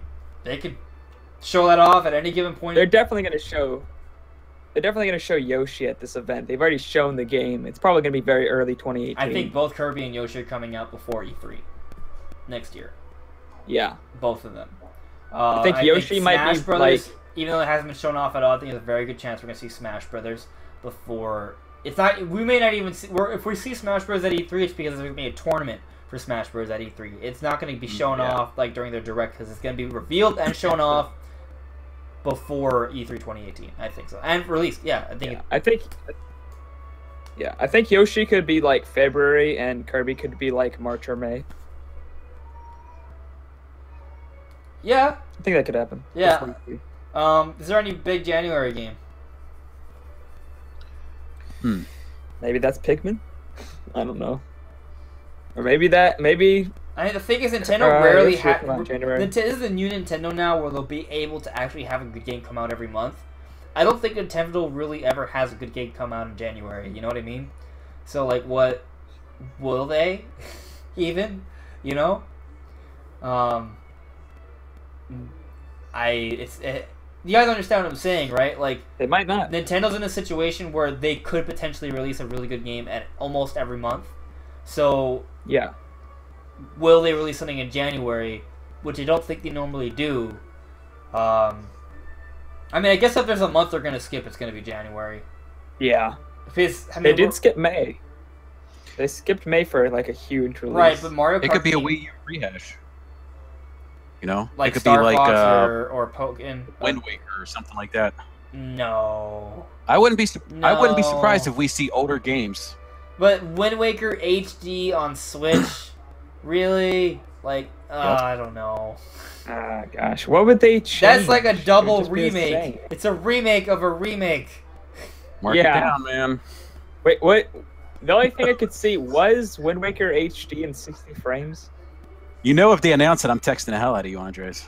I mean, like, I'd be Nonstop. excited. You I'd heard buy it it here again. first. It's my favorite game of all Wind Waker time. I'd buy HD. it again. IGO Sean, January 2018. I'm not gonna buy it. I'm telling you that right now, because I already have it on my Wii. I would buy it just because it works just fine. Okay, I mean, I guess portable Wind. I'm not gonna spend $60 for a game I literally already have. Like, no. No. Yeah, but you got to remember that this is the Switch. This isn't the Wii U. Right. I guess a lot of people are. Stop making. So you're saying they're just gonna release every single Wii U game? No. What I'm saying is Nintendo is at a spot now where they could go back and release a couple of Wii U games that were successful, and they will be successful on a Switch without spending a lot of development money because it's already developed. Yeah, no, I mean, I understand what you're saying. I just always kind of assumed that it would stop with 2017. I think they need to start lowering their remake prices, like to $40 or $50. People are still paying buying like $60 for like Twilight Princess HD. It's like crap. But the like, why am I problem paying is that price people game still for a remake? buy them. That's the problem. Yeah. Value is determined by what people by demand. Nintendo would lower it if people were to stop buying. But I won't be happy about it. They betas, man. You might as well just face it. I can't fault Nintendo at all for selling a game at $60 if it's still selling enough to warrant $60. I say they should lower it, but then I paid $60 for it, so maybe I'm just an idiot. Right. Andres, if they made a HD remake of Ocarina of Time and they sold it for $60, you would be all over that game. Yes. But that's different. That's new. Dude, that's new. That didn't come out like last gen. It's new though. Well, it's already been remade. Okay, well hold on. It's been remade on the 3DS. Hold on. Yeah, but the 3DS looks like crap. Okay, well, hold on. If they were to take the Ocarina of Time 3D and give it and just like upscale it to HD, I don't think I would buy that. But if they were to completely remaster it, like a complete rebuild of Ocarina of Time again, like Unreal Engine 4 or something along those lines, yes, I'd be so happy. Come on, man. You know, if you went to your local GameStop and you saw that package staring at you and saying, "Take me home," come on, Andres, take me home. You know you'd do it. It's a maybe. Oh gosh. Okay, a year from now, we're gonna have a podcast, and that game is gonna be sitting right behind Andres. It's not going to exist. So there's nothing to worry about. Oh gosh. I don't see Nintendo bringing maybe. I can see what you know. What I see your argument for Wind Waker HD, but I do not see it for Ocarina of Time. I think they could make a Skyward Sword not HD 2018. I think Skyward Sword HD is actually in the cards. Yeah. I would like to see a Skyward Sword HD and with. You can totally do it with the motion controls too. Yeah, but you want to do motion controls? I'm not a fan of. Well, no, but the Switch can do it though. That's the thing. Yeah, the Switch has much better motion controls. Right. I don't think they'll improve it. I think they'll just transfer it. Make it functional. But they might. With the amount of complaints they've got, they have to improve it somehow. But the thing is, the Skyward Sword controls didn't suck. They didn't suck. No, they didn't. It was mostly people's crappy setups. Well, I think the problem is that it's not so much that the motion controls weren't good enough, quote unquote. Of course, there's always ways to make things better.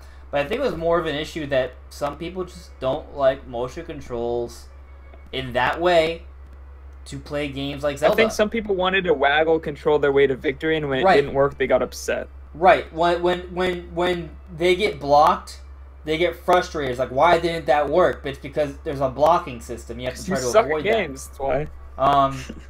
But I don't know. It's kind of tough, but I don't think it was because the motion controls themselves sucked. I think it's more comes down to the design of them and the fact that the way it was designed and put together. There was too many people that just got frustrated with that style of gameplay. In that regard, you could argue it was a bad decision. I still liked it, but I also loved it. Don't it was really feel good like for one I also don't feel like going back and playing Skyward Sword anytime soon. The same thing with Twilight Princess. I do. Even though I'd love I it. bought Twilight Princess Twilight HD, Princess, no. and I played. I never finished only, it. like, a couple but I wanted hours. to. You never beat Twilight Princess, or just the HD version? No, the HD. I never beat the HD one. No, I got to the fire dungeon and I stopped. Yeah. Yeah. So. I think I got farther than that, but I don't remember how far. I got I think to the Yeti one. I beat the Yeti one and then played it after that. Yeah, I'm just saying, don't be surprised if you see a lot of Wii U games moving over to the Switch. Because I think Nintendo's seen a lot of dollar signs when they moved over Mario Kart 8, and it's sold like 1.5 million for a game that was already developed. So, what if Pikmin 4 is just Pikmin 3, like 3.5? Oh my gosh!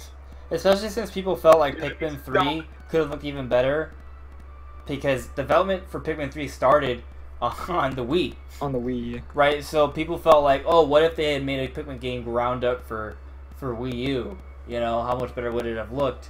I feel like Pikmin 4 is going to come out, people are going to be like, oh, well, what if Pikmin 4 was developed ground up for Switch, but it was actually developed ground up for Wii U? So, although at that point... Those water effects, though. I think the like difference between Switch and Wii U isn't so grand that the improvements that it's gonna look great. I think Pikmin 3 looks great. I was playing it the other day. It was great. The only thing I was pissed about was the fact that I had to use my gamepad. Was Pikmin 3 in 1080p? I have no idea. It looked good no matter what. Yeah, it looks pretty. Yeah, I'm just wondering, because if it's in 1080p, then that could be a really, really big jump in like texture quality and stuff, instead of having to increase the resolution and stuff. Yeah. Yeah. But I don't know. I guess we're kind of reaching the natural conclusion to this show. Is there anything particular you guys want to talk about for 2017 or in general with the Switch? Anything, actually. I mean, just bring it up. If anyone has any questions, this is your last chance to ask for now, or just put it in the comments below so we can get to it next week. I got a question for you guys. Okay. I think I asked 5 or 6 months ago, if there was one IP that Nintendo has had on the shelf for a very long time, they haven't developed a game for, what would it be that you want to see? Like, we talked about Star Tropics one time. Me, I came up with one. I would like to see another Punch-Out. Oh, I mean, they came out with one on the Wii. Yeah. But it's still been a while. It's still been a while, but it hasn't been like that was 90s a great game, or too. 80s while. Just, you know, like, it's actually close. We're not that far from it being a decade, which is really scary when you think about it. I think it may have come out like, what, 2009 or something? Punch-Out? Yeah. Which is that was 8 actually a good years game. ago. Which is 8 years ago. Yeah. I'd never play it. It's a good game. Just try it out. Next Level Games made it. And they're a great developer. They made Luigi's Mansion Dark Moon. They screwed up with Federation Force. I actually think Federation Force is soccer game. They're the ones with the Mario Strikers. Yeah, Strikers is an incredible sports game. That's another game that I love Strikers. Coming out. I played the Wii version. It was pretty good. See, Nintendo should start bringing out their sport franchises like that, like and their racing franchises. They have a lot of racing franchises they need to get back to, like Wave Race, it's Psych Truck, definitely, and of course F-Zero. You know, they could come out with one of those racing games every year. You know, they have enough racing IP to come out with a good one every year. They won't. Well, they might actually. We don't know. They might. Maybe on that 5th year, they can come back with a Donkey Kong Rumble race. We got to see a Donkey Kong game. It's inevitable. I'm just wondering when we're going to get it. I want Donkey Kong. Bring it back. I want a Donkey Kong 64 successor. Oh, gosh, it'd be so awesome. It'd be really cool. I think they kind of milked. What if they like hired the Playtonics team to kind of work on it too? Like, not by themselves, because they wouldn't be able to do it by themselves, but to help out. Yeah. Because, could be, I don't know. To help give it that rare feel, you know what I mean? Yeah. Because the Playtonics is essentially the real Rare, like, revived, in a way. Yeah. I mean, it has what, the core guys, like, the main, like, the guys who were in charge, like, those are the guys who are running Playtonics, right? The guys who were in charge of something Rare. like that. Some of the best developers from Rare, Yeah. I still want to know what Retro's working on. So Right? actually, you got Sean. Another plug, by the way. If you guys are curious about what I think, what IP Nintendo should resurrect, and you're curious about what Retro Studios may be working on, you should really check out my recommended video. I think you would find it very interesting. Always plug. Yeah. Oh gosh. No, I think it's. I don't know what Retro Studios could be working on. I think it's I don't know. That's kind of crazy. Like they're not making Metroid. Metroid 4 is coming, and they're not making it. So what the hell are they doing? Right? Whatever it is, Gosh, they've man, been working we're on it into for it. a couple of years. Just don't know what it is. Yeah. It's they've been working on it at least since Donkey Kong Tropical Freeze. They may have been working on it a little bit before then. So what is it? What is it? It could be Drive down to Texas. It's not that far from me. You want to know what's interesting? You want to know what's really interesting? Did you know Mother 3 was supposed to be in a Western environment? You know where Texas is? A Western environment. You know what Retro Studios does? Western stuff. Oh gosh. You're still holding on to that hope that Retro is making that Mother. Earthbound, the true Earthbound 64. Who knows? I still think that Earthbound Mother 2 is one of the greatest role-playing games ever made. I've only played like the first third of it, and I really enjoyed it. That's why I'm really excited for it. That's another reason to be excited for the Super Nintendo Classics and be able to enjoy it in the best way possible on that. With like something that's close to the actual original SNES controller in the best presentation ever for a Super Nintendo game. I'm really looking forward to it a lot. Just hope we can actually get one. Yeah. Sticking sold out all the time. They also could bring back Kid Icarus. I mean, it's not when I say bring back, just Again. use it. Like actually, I feel like if they come out with another Kid Icarus games and it sells really well, Kid Icarus is officially back. You know what I mean? Like it's like it's had 2 games or 3. It was I think there may have been a Game Boy one. I'm not 100% sure. I don't know. Yeah, there was a Game Boy one. Yeah, it's kind of like the same deal with like Metroid. Like there was a Metroid and then there was a Metroid 2 on the Game Boy. Yeah, Kid Icarus is an option. Punch Out's an option. Mother is an option. I still want to see a Luigi's Mansion. They could do a Luigi's Mansion 3, or they could remaster Dark Moon. And I would like to see. I would like to see them do it just like the original Luigi's Mansion. Not really cool. Yeah.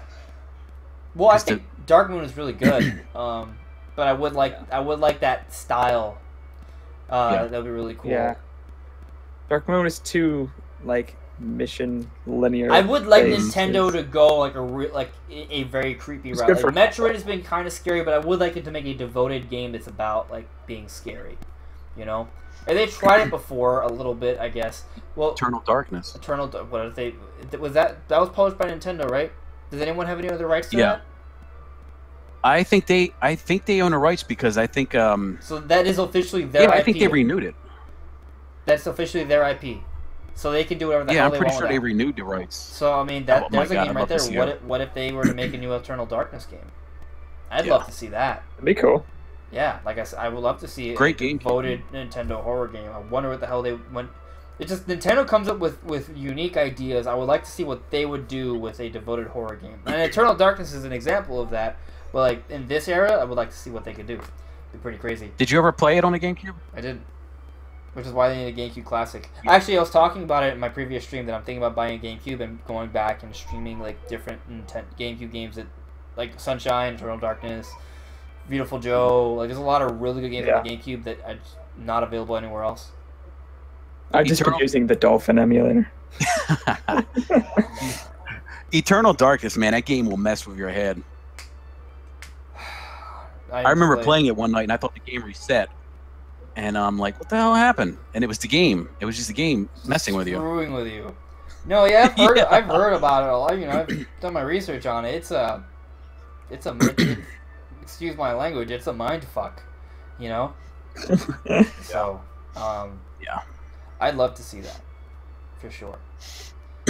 So, but what realistically do I think Nintendo will come out with next year? I think, for sure, I feel confident in putting my stock in Smash Brothers, Fire Emblem, Kirby, Yoshi, Pikmin. There's 5. There's 3 more. I know there's 3 more. Pokemon, Metroid, and Animal Crossing. There you go. Those 8 games I expect to see next year. So at least 4 other months, and I expect one major game of those 8 to come out at some point. And then I expect Nintendo to fill in at least 1 or 2 more spots. So what are those? That would be an amazing year. Mm-hmm. It's gonna happen. It's Don't so be surprised. So what? Just give me Animal Crossing. I'll be happy. Right? Please, Nintendo. It's the perfect system for Animal Crossing. There is no better system. And as much as I want an F-Zero game to come out, I kind of don't want to see it next year because of like Metroid. Even though they don't exactly clash, you know what I mean? It's like too many sci-fi games in a row. I would like to see a wave race. If F-Zero comes next year, I'll be excited. But I feel like there's maybe a better chance to see like wave race. I don't know. I feel wave race. Like I kind of want to switch Sports Resort, like a Wii Sports Resort, but for the Switch. I feel like that'd be amazing. I love Wii Sports Resort. That would be a good idea. I'd rather have wave race. It's better than 1-2 switch. I'd rather have right. I'd rather have wave race with motion controls. Come on, man. Bowling is badass. Yeah, Bowling was awesome on the way. I love the plane game, just flying around in the plane. Oh no, Wii Sports Resort was really cool. What if they came out with the pilot wings? Yeah. Ooh. And I mean a real pilot wings, not that me character pilot wings. Well, that's the thing. Wii Sports Resort had basically had like a pilot wings and wave race mode, but they never came out with pilot wings or wave race, which is why I don't like that idea, because that means they may just use that to satisfy wave race and pilot wings fans. Yeah. They won't.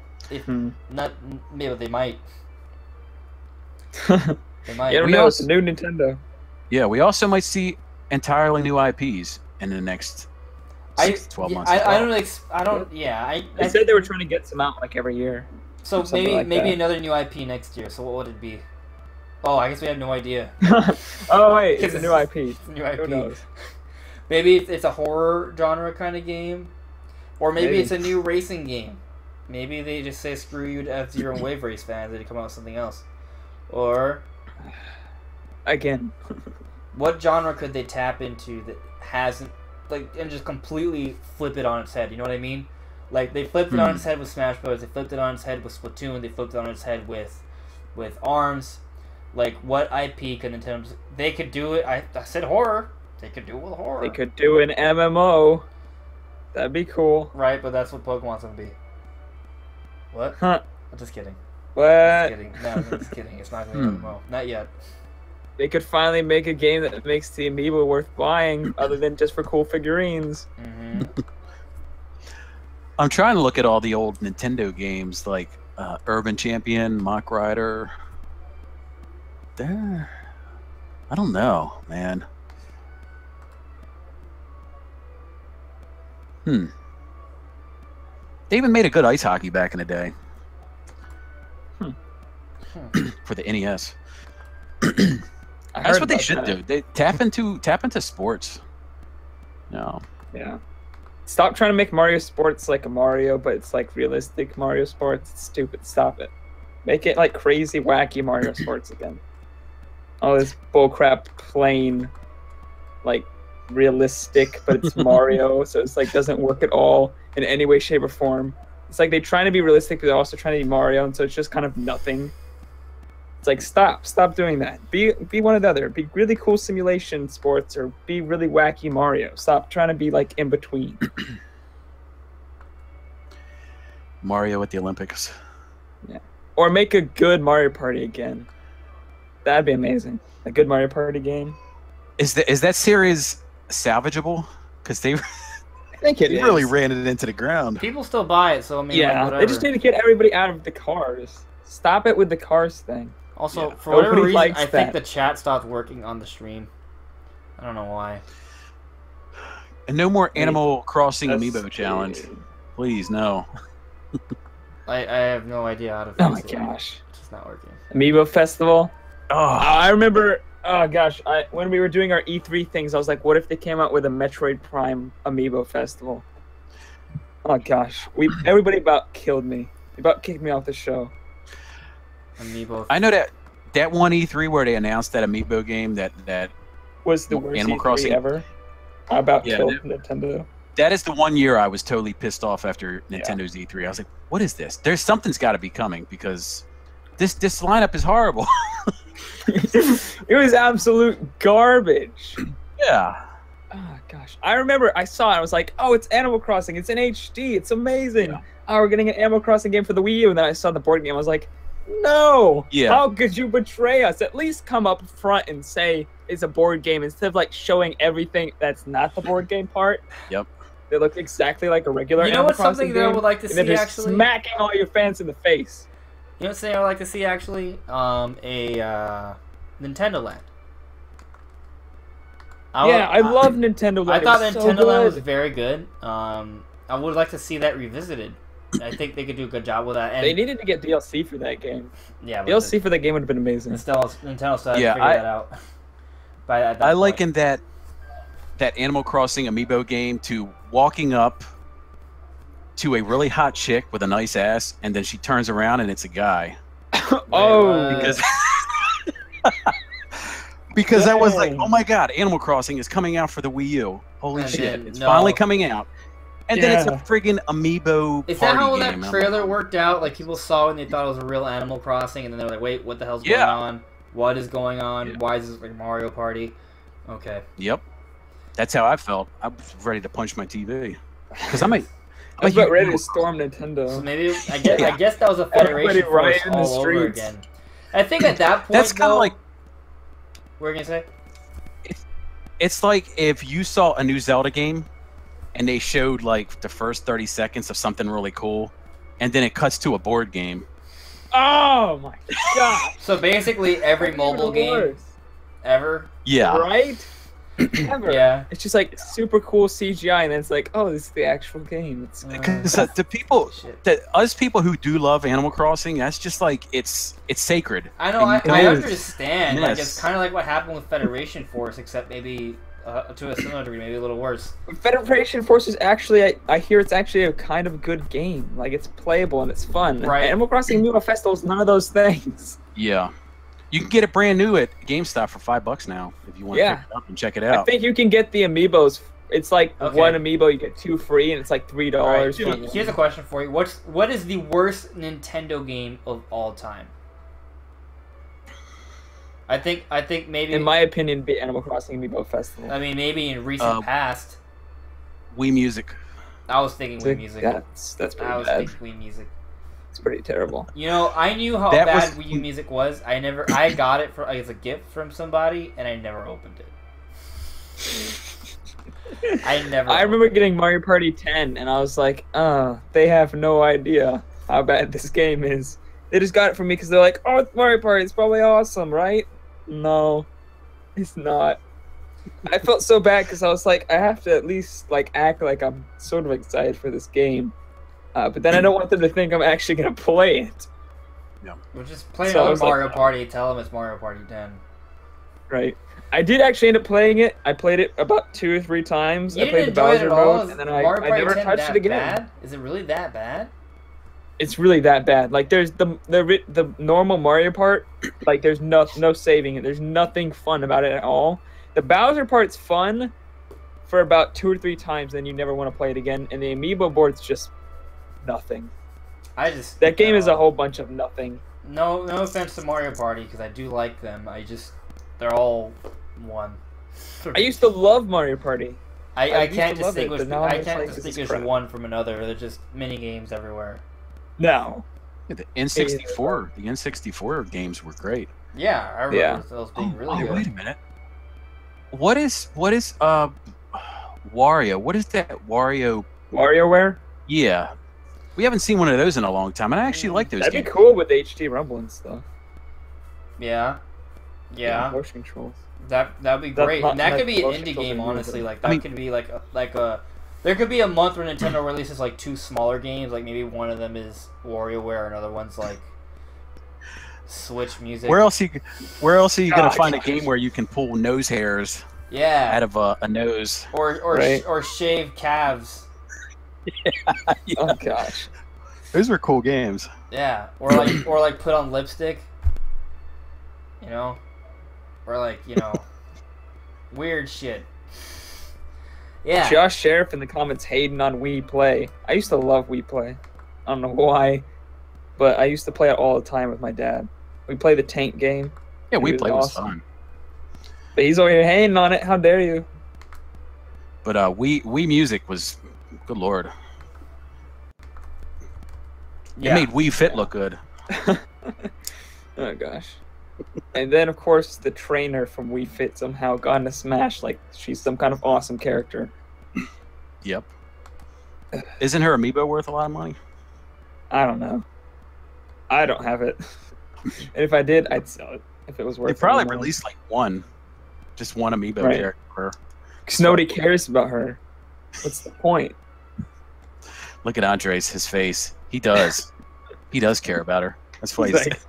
I'm actually trying to fix the chat. With her blue body, or just completely just blue. That's what Andres I love blue. I love Marina. She's my girl. She's pretty awesome. Marina's pretty awesome. Pretty excited for Marina. Because we never really talked about Marina or any of this. Like, Marina is the shit. Pearl sucks. The end of story. There you go. That's pretty much it. That's pretty much it. Like, I think Marina likes cake too. No, Marina likes ice cream. She's team ice cream. So screw all you guys. You and your stupid opinions of liking cake. It's obviously wrong. Cake.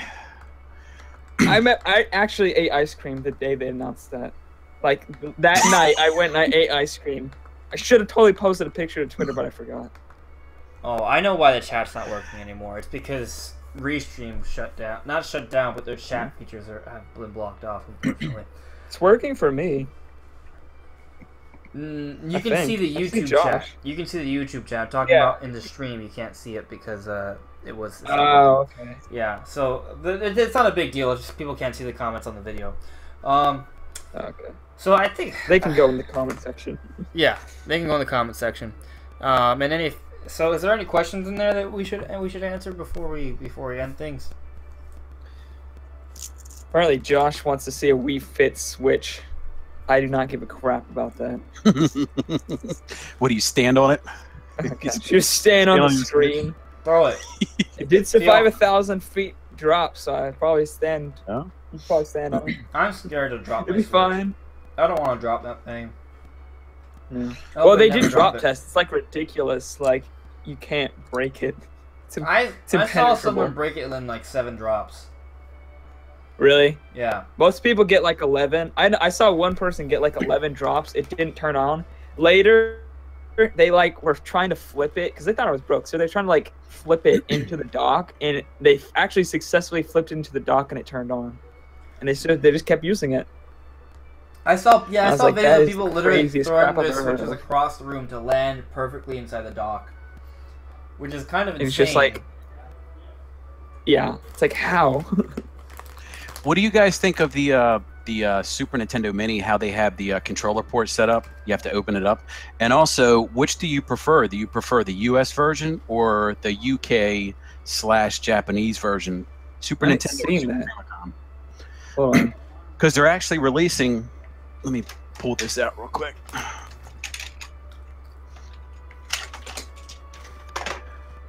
They're releasing this version as well over in Japan. It looks just like this.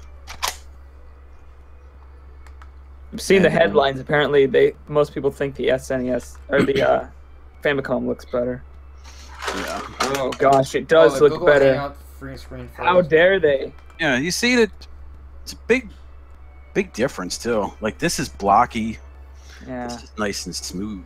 Yeah. Gosh, dang! Why do we always get the crap ones? I've always liked the Super Nintendo the way it looks, though. It's pretty cool. It looks good. It just doesn't look as good as the Super Famicom. Are they going to release one that's yellow as well? You know, since it's most Super Nintendos turn piss yellow because of their... Maybe. It's the piss yellow edition of the Super Nintendo Mini. Oh, my gosh. That'd be hilarious. Yeah, I agree, Josh. Japan SNES is so much better. It's not fair. Maybe I'll The what? import.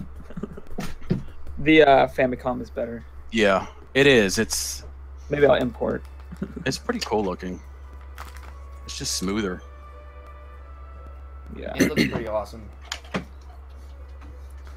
I always thought I always thought the Super Nintendo and NES were so interesting when I was a kid.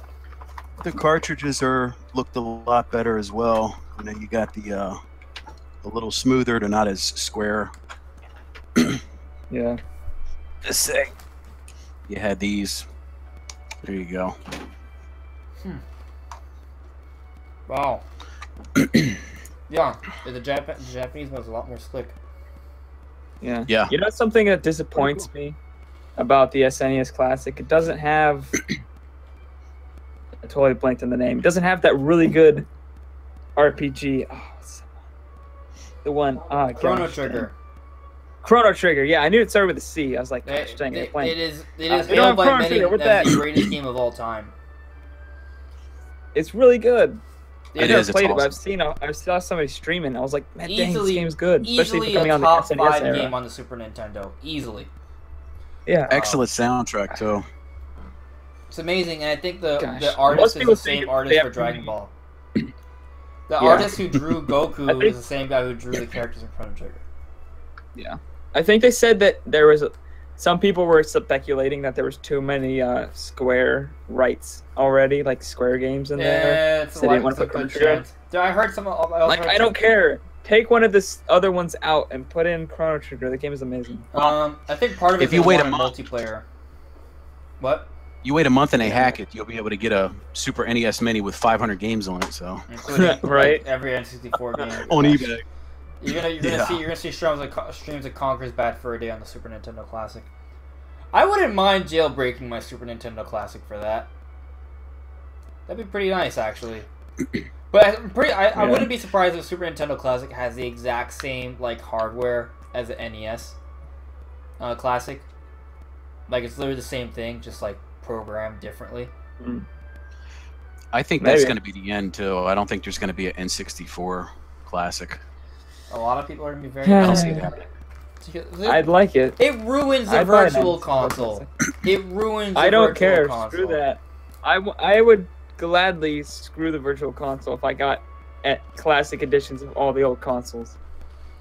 I'd be Yeah. like, I don't care about virtual console. I've got all these actual physical versions. It'd be They'll fun if never go away. they made a GameCube Mini. That's even smaller than the It's original already, GameCube. it's like super tiny. Yeah, but that would work It's so like perfectly fits though. inside your phone. No, yeah, it'd be perfect. That'd be great. I would love a GameCube. It's like Mini. Rubik, But the size of a Rubik. the Cube. problem with the GameCube Mini is it would need to have like 50 games and add online support to all of them. Yeah. Yeah. That is something that I hope they do. I mean, they talked about it, but I would love to be able to play like a friend in Baltimore for an old NES game or an old NES game. Well, what That if would be they? awesome. What if with the N64 and GameCube classics, they upscaled all the games to 1080p? Like with Dolphin emulators and stuff, you can upscale all your games. That's Like what they're super high res. That's what they're basically doing for the NES and SNES.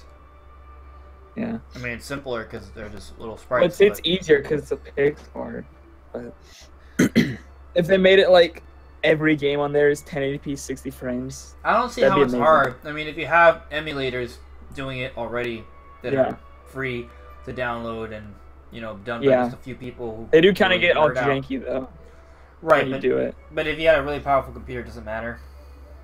Yeah, And like Nintendo could totally program that, but they're not going to because they just won't. But they could, but they oh won't. gosh, please Nintendo, I'd pay They a won't lot do of it. money for that. Yep.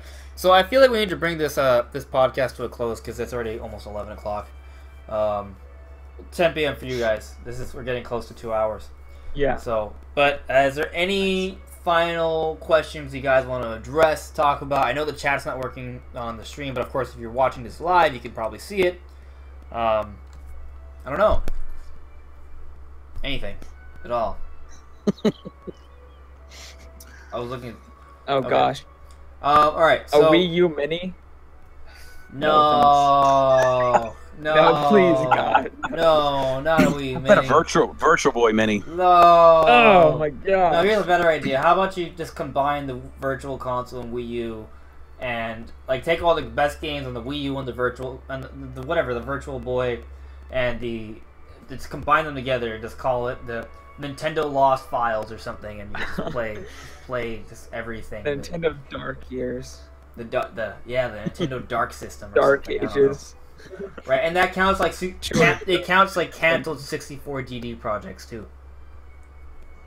That'd be interesting, right? Yeah, they just come out with one, and they come out with N64 Mini. And the only game on it is Superman 64. Oh man. Everybody's like, "Oh, best You console." could probably find that. That's gotta be on there somewhere. I mean, you could find that. I'm sure if you look it up, there's some people who have like taken like an N64, turned it into like the size of a Game Boy, and you can play it there, and it just has Superman 64. Like that's possible. That's done. You can do it. It's free. Yeah. Best game ever. And it's running on the You Dolphin beat the game emulator and too. Yeah. You beat the game. The end credits just say, "Screw you, you suck," and then it just ends. Oh, that'd be hilarious. I believe the Switch 4K is going to be the next version of the 64 DD, and it will not be canceled. But it also will not be as hard to develop for because it won't be extra content. It'll just make games look prettier and run better. Yeah. I think that's the thing. I mean, I think that's the reason why they we could come up saw with a new Switch. the patents for 2019 maybe with the X2, with the No, X2 chip or the X3. I don't. in 2019. I don't agree with that. Disagree. I definitely think they could. Well, let me explain I what agree. I'm saying. You agree with yourself. Let me explain. Yep, I agree with myself. Let me explain the whole thinking on X2 from my opinion. I think they may start using that upgraded chip on their systems, but it won't be for the current Switch model. Like you're not going to change the hardware because people have already come out with it unless it's a new generation. Unless it's for the Switch Mini, and the Switch Mini, they may just use it to make it smaller and run it with better battery. But it won't be. I could definitely see a Switch with the X2 or X3. So, but then that means you literally have to buy a new Switch. No, it's just like getting an Xbox One X or PS4 Scorpio or Right. PS4 Pro. I don't think I don't like that idea. But I see what you're saying. I see what you're saying. And if Nintendo goes the Sony or Microsoft route, they could do that. But I don't like that idea. I think it's better for them. I actually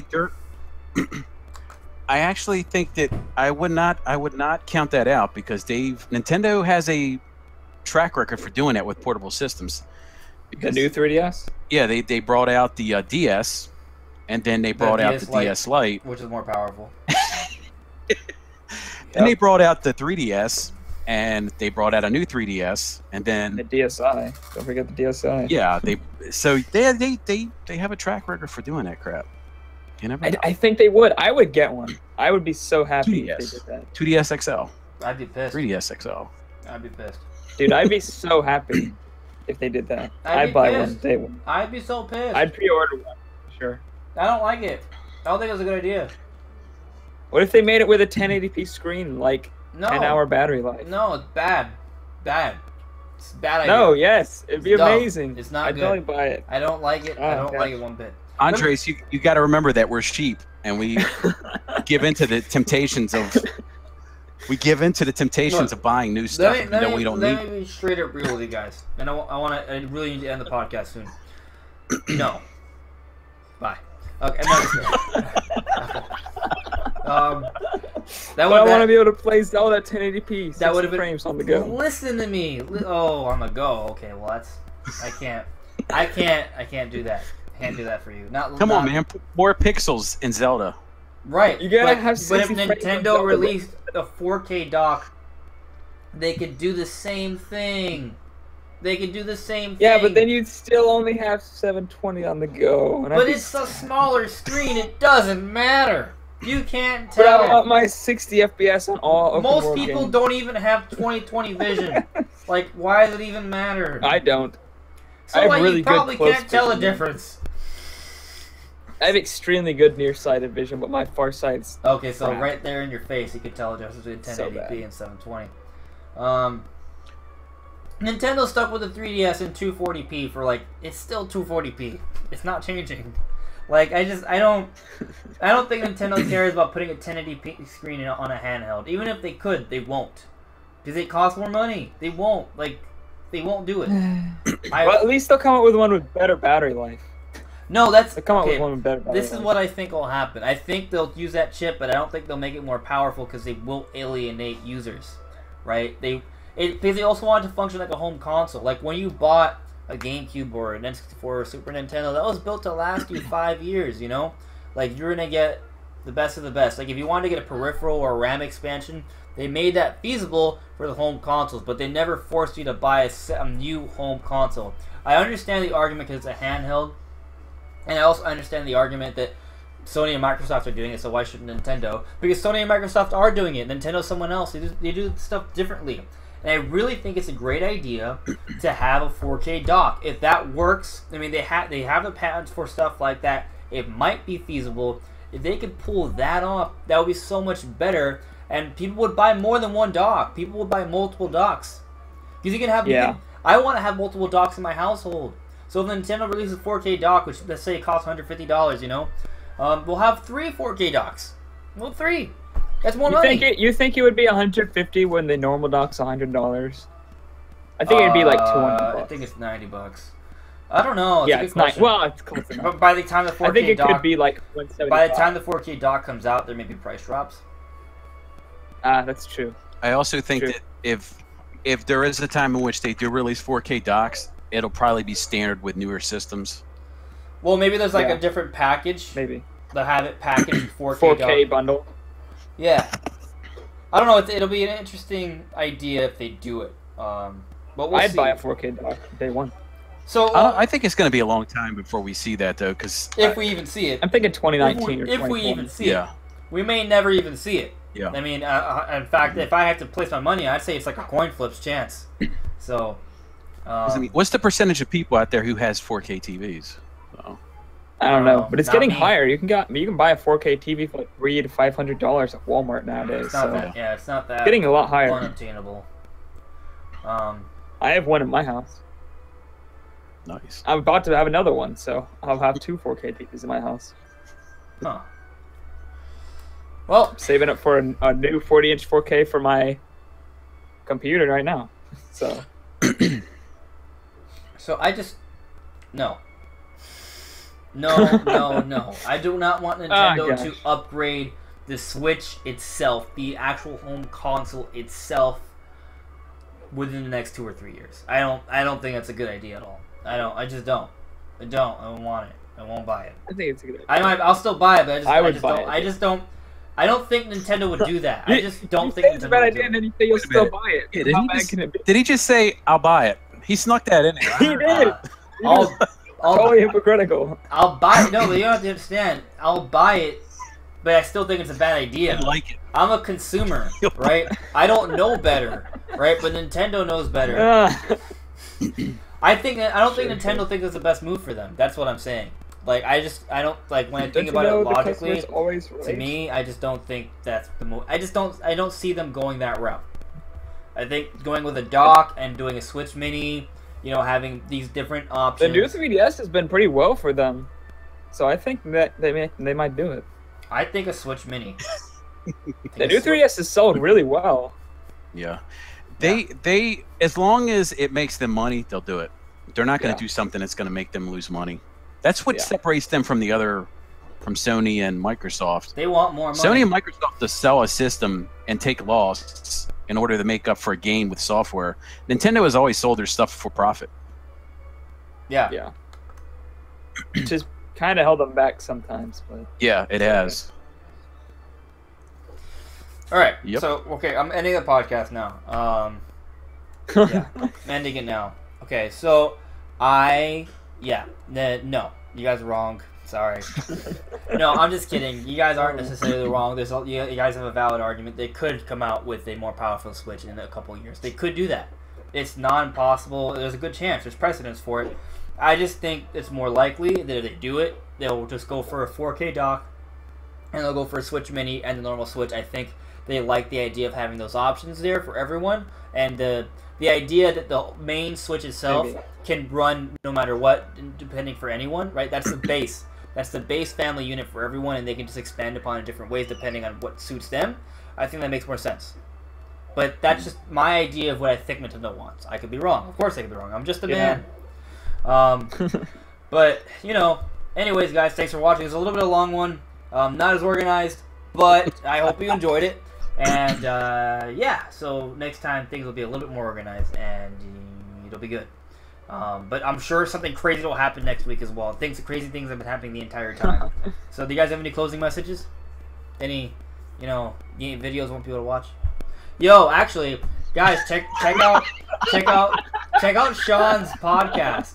You know, the link is in the description below for his channel. He just started his own podcast. Oh my gosh. I think it's a really good. I'm not advertising my stuff. I'm advertising his stuff, which is simultaneously advertising my stuff. Which will just take you back right here. You get a rare glimpse of who I am because I'm very private. So I actually talk about myself. And I don't like talking about myself. I'm like Andres. Who loves talking about himself. Oh, it's all good. I love talking about myself. It's great. Talking about myself is amazing. It's an amazing thing. Trust me. Yeah.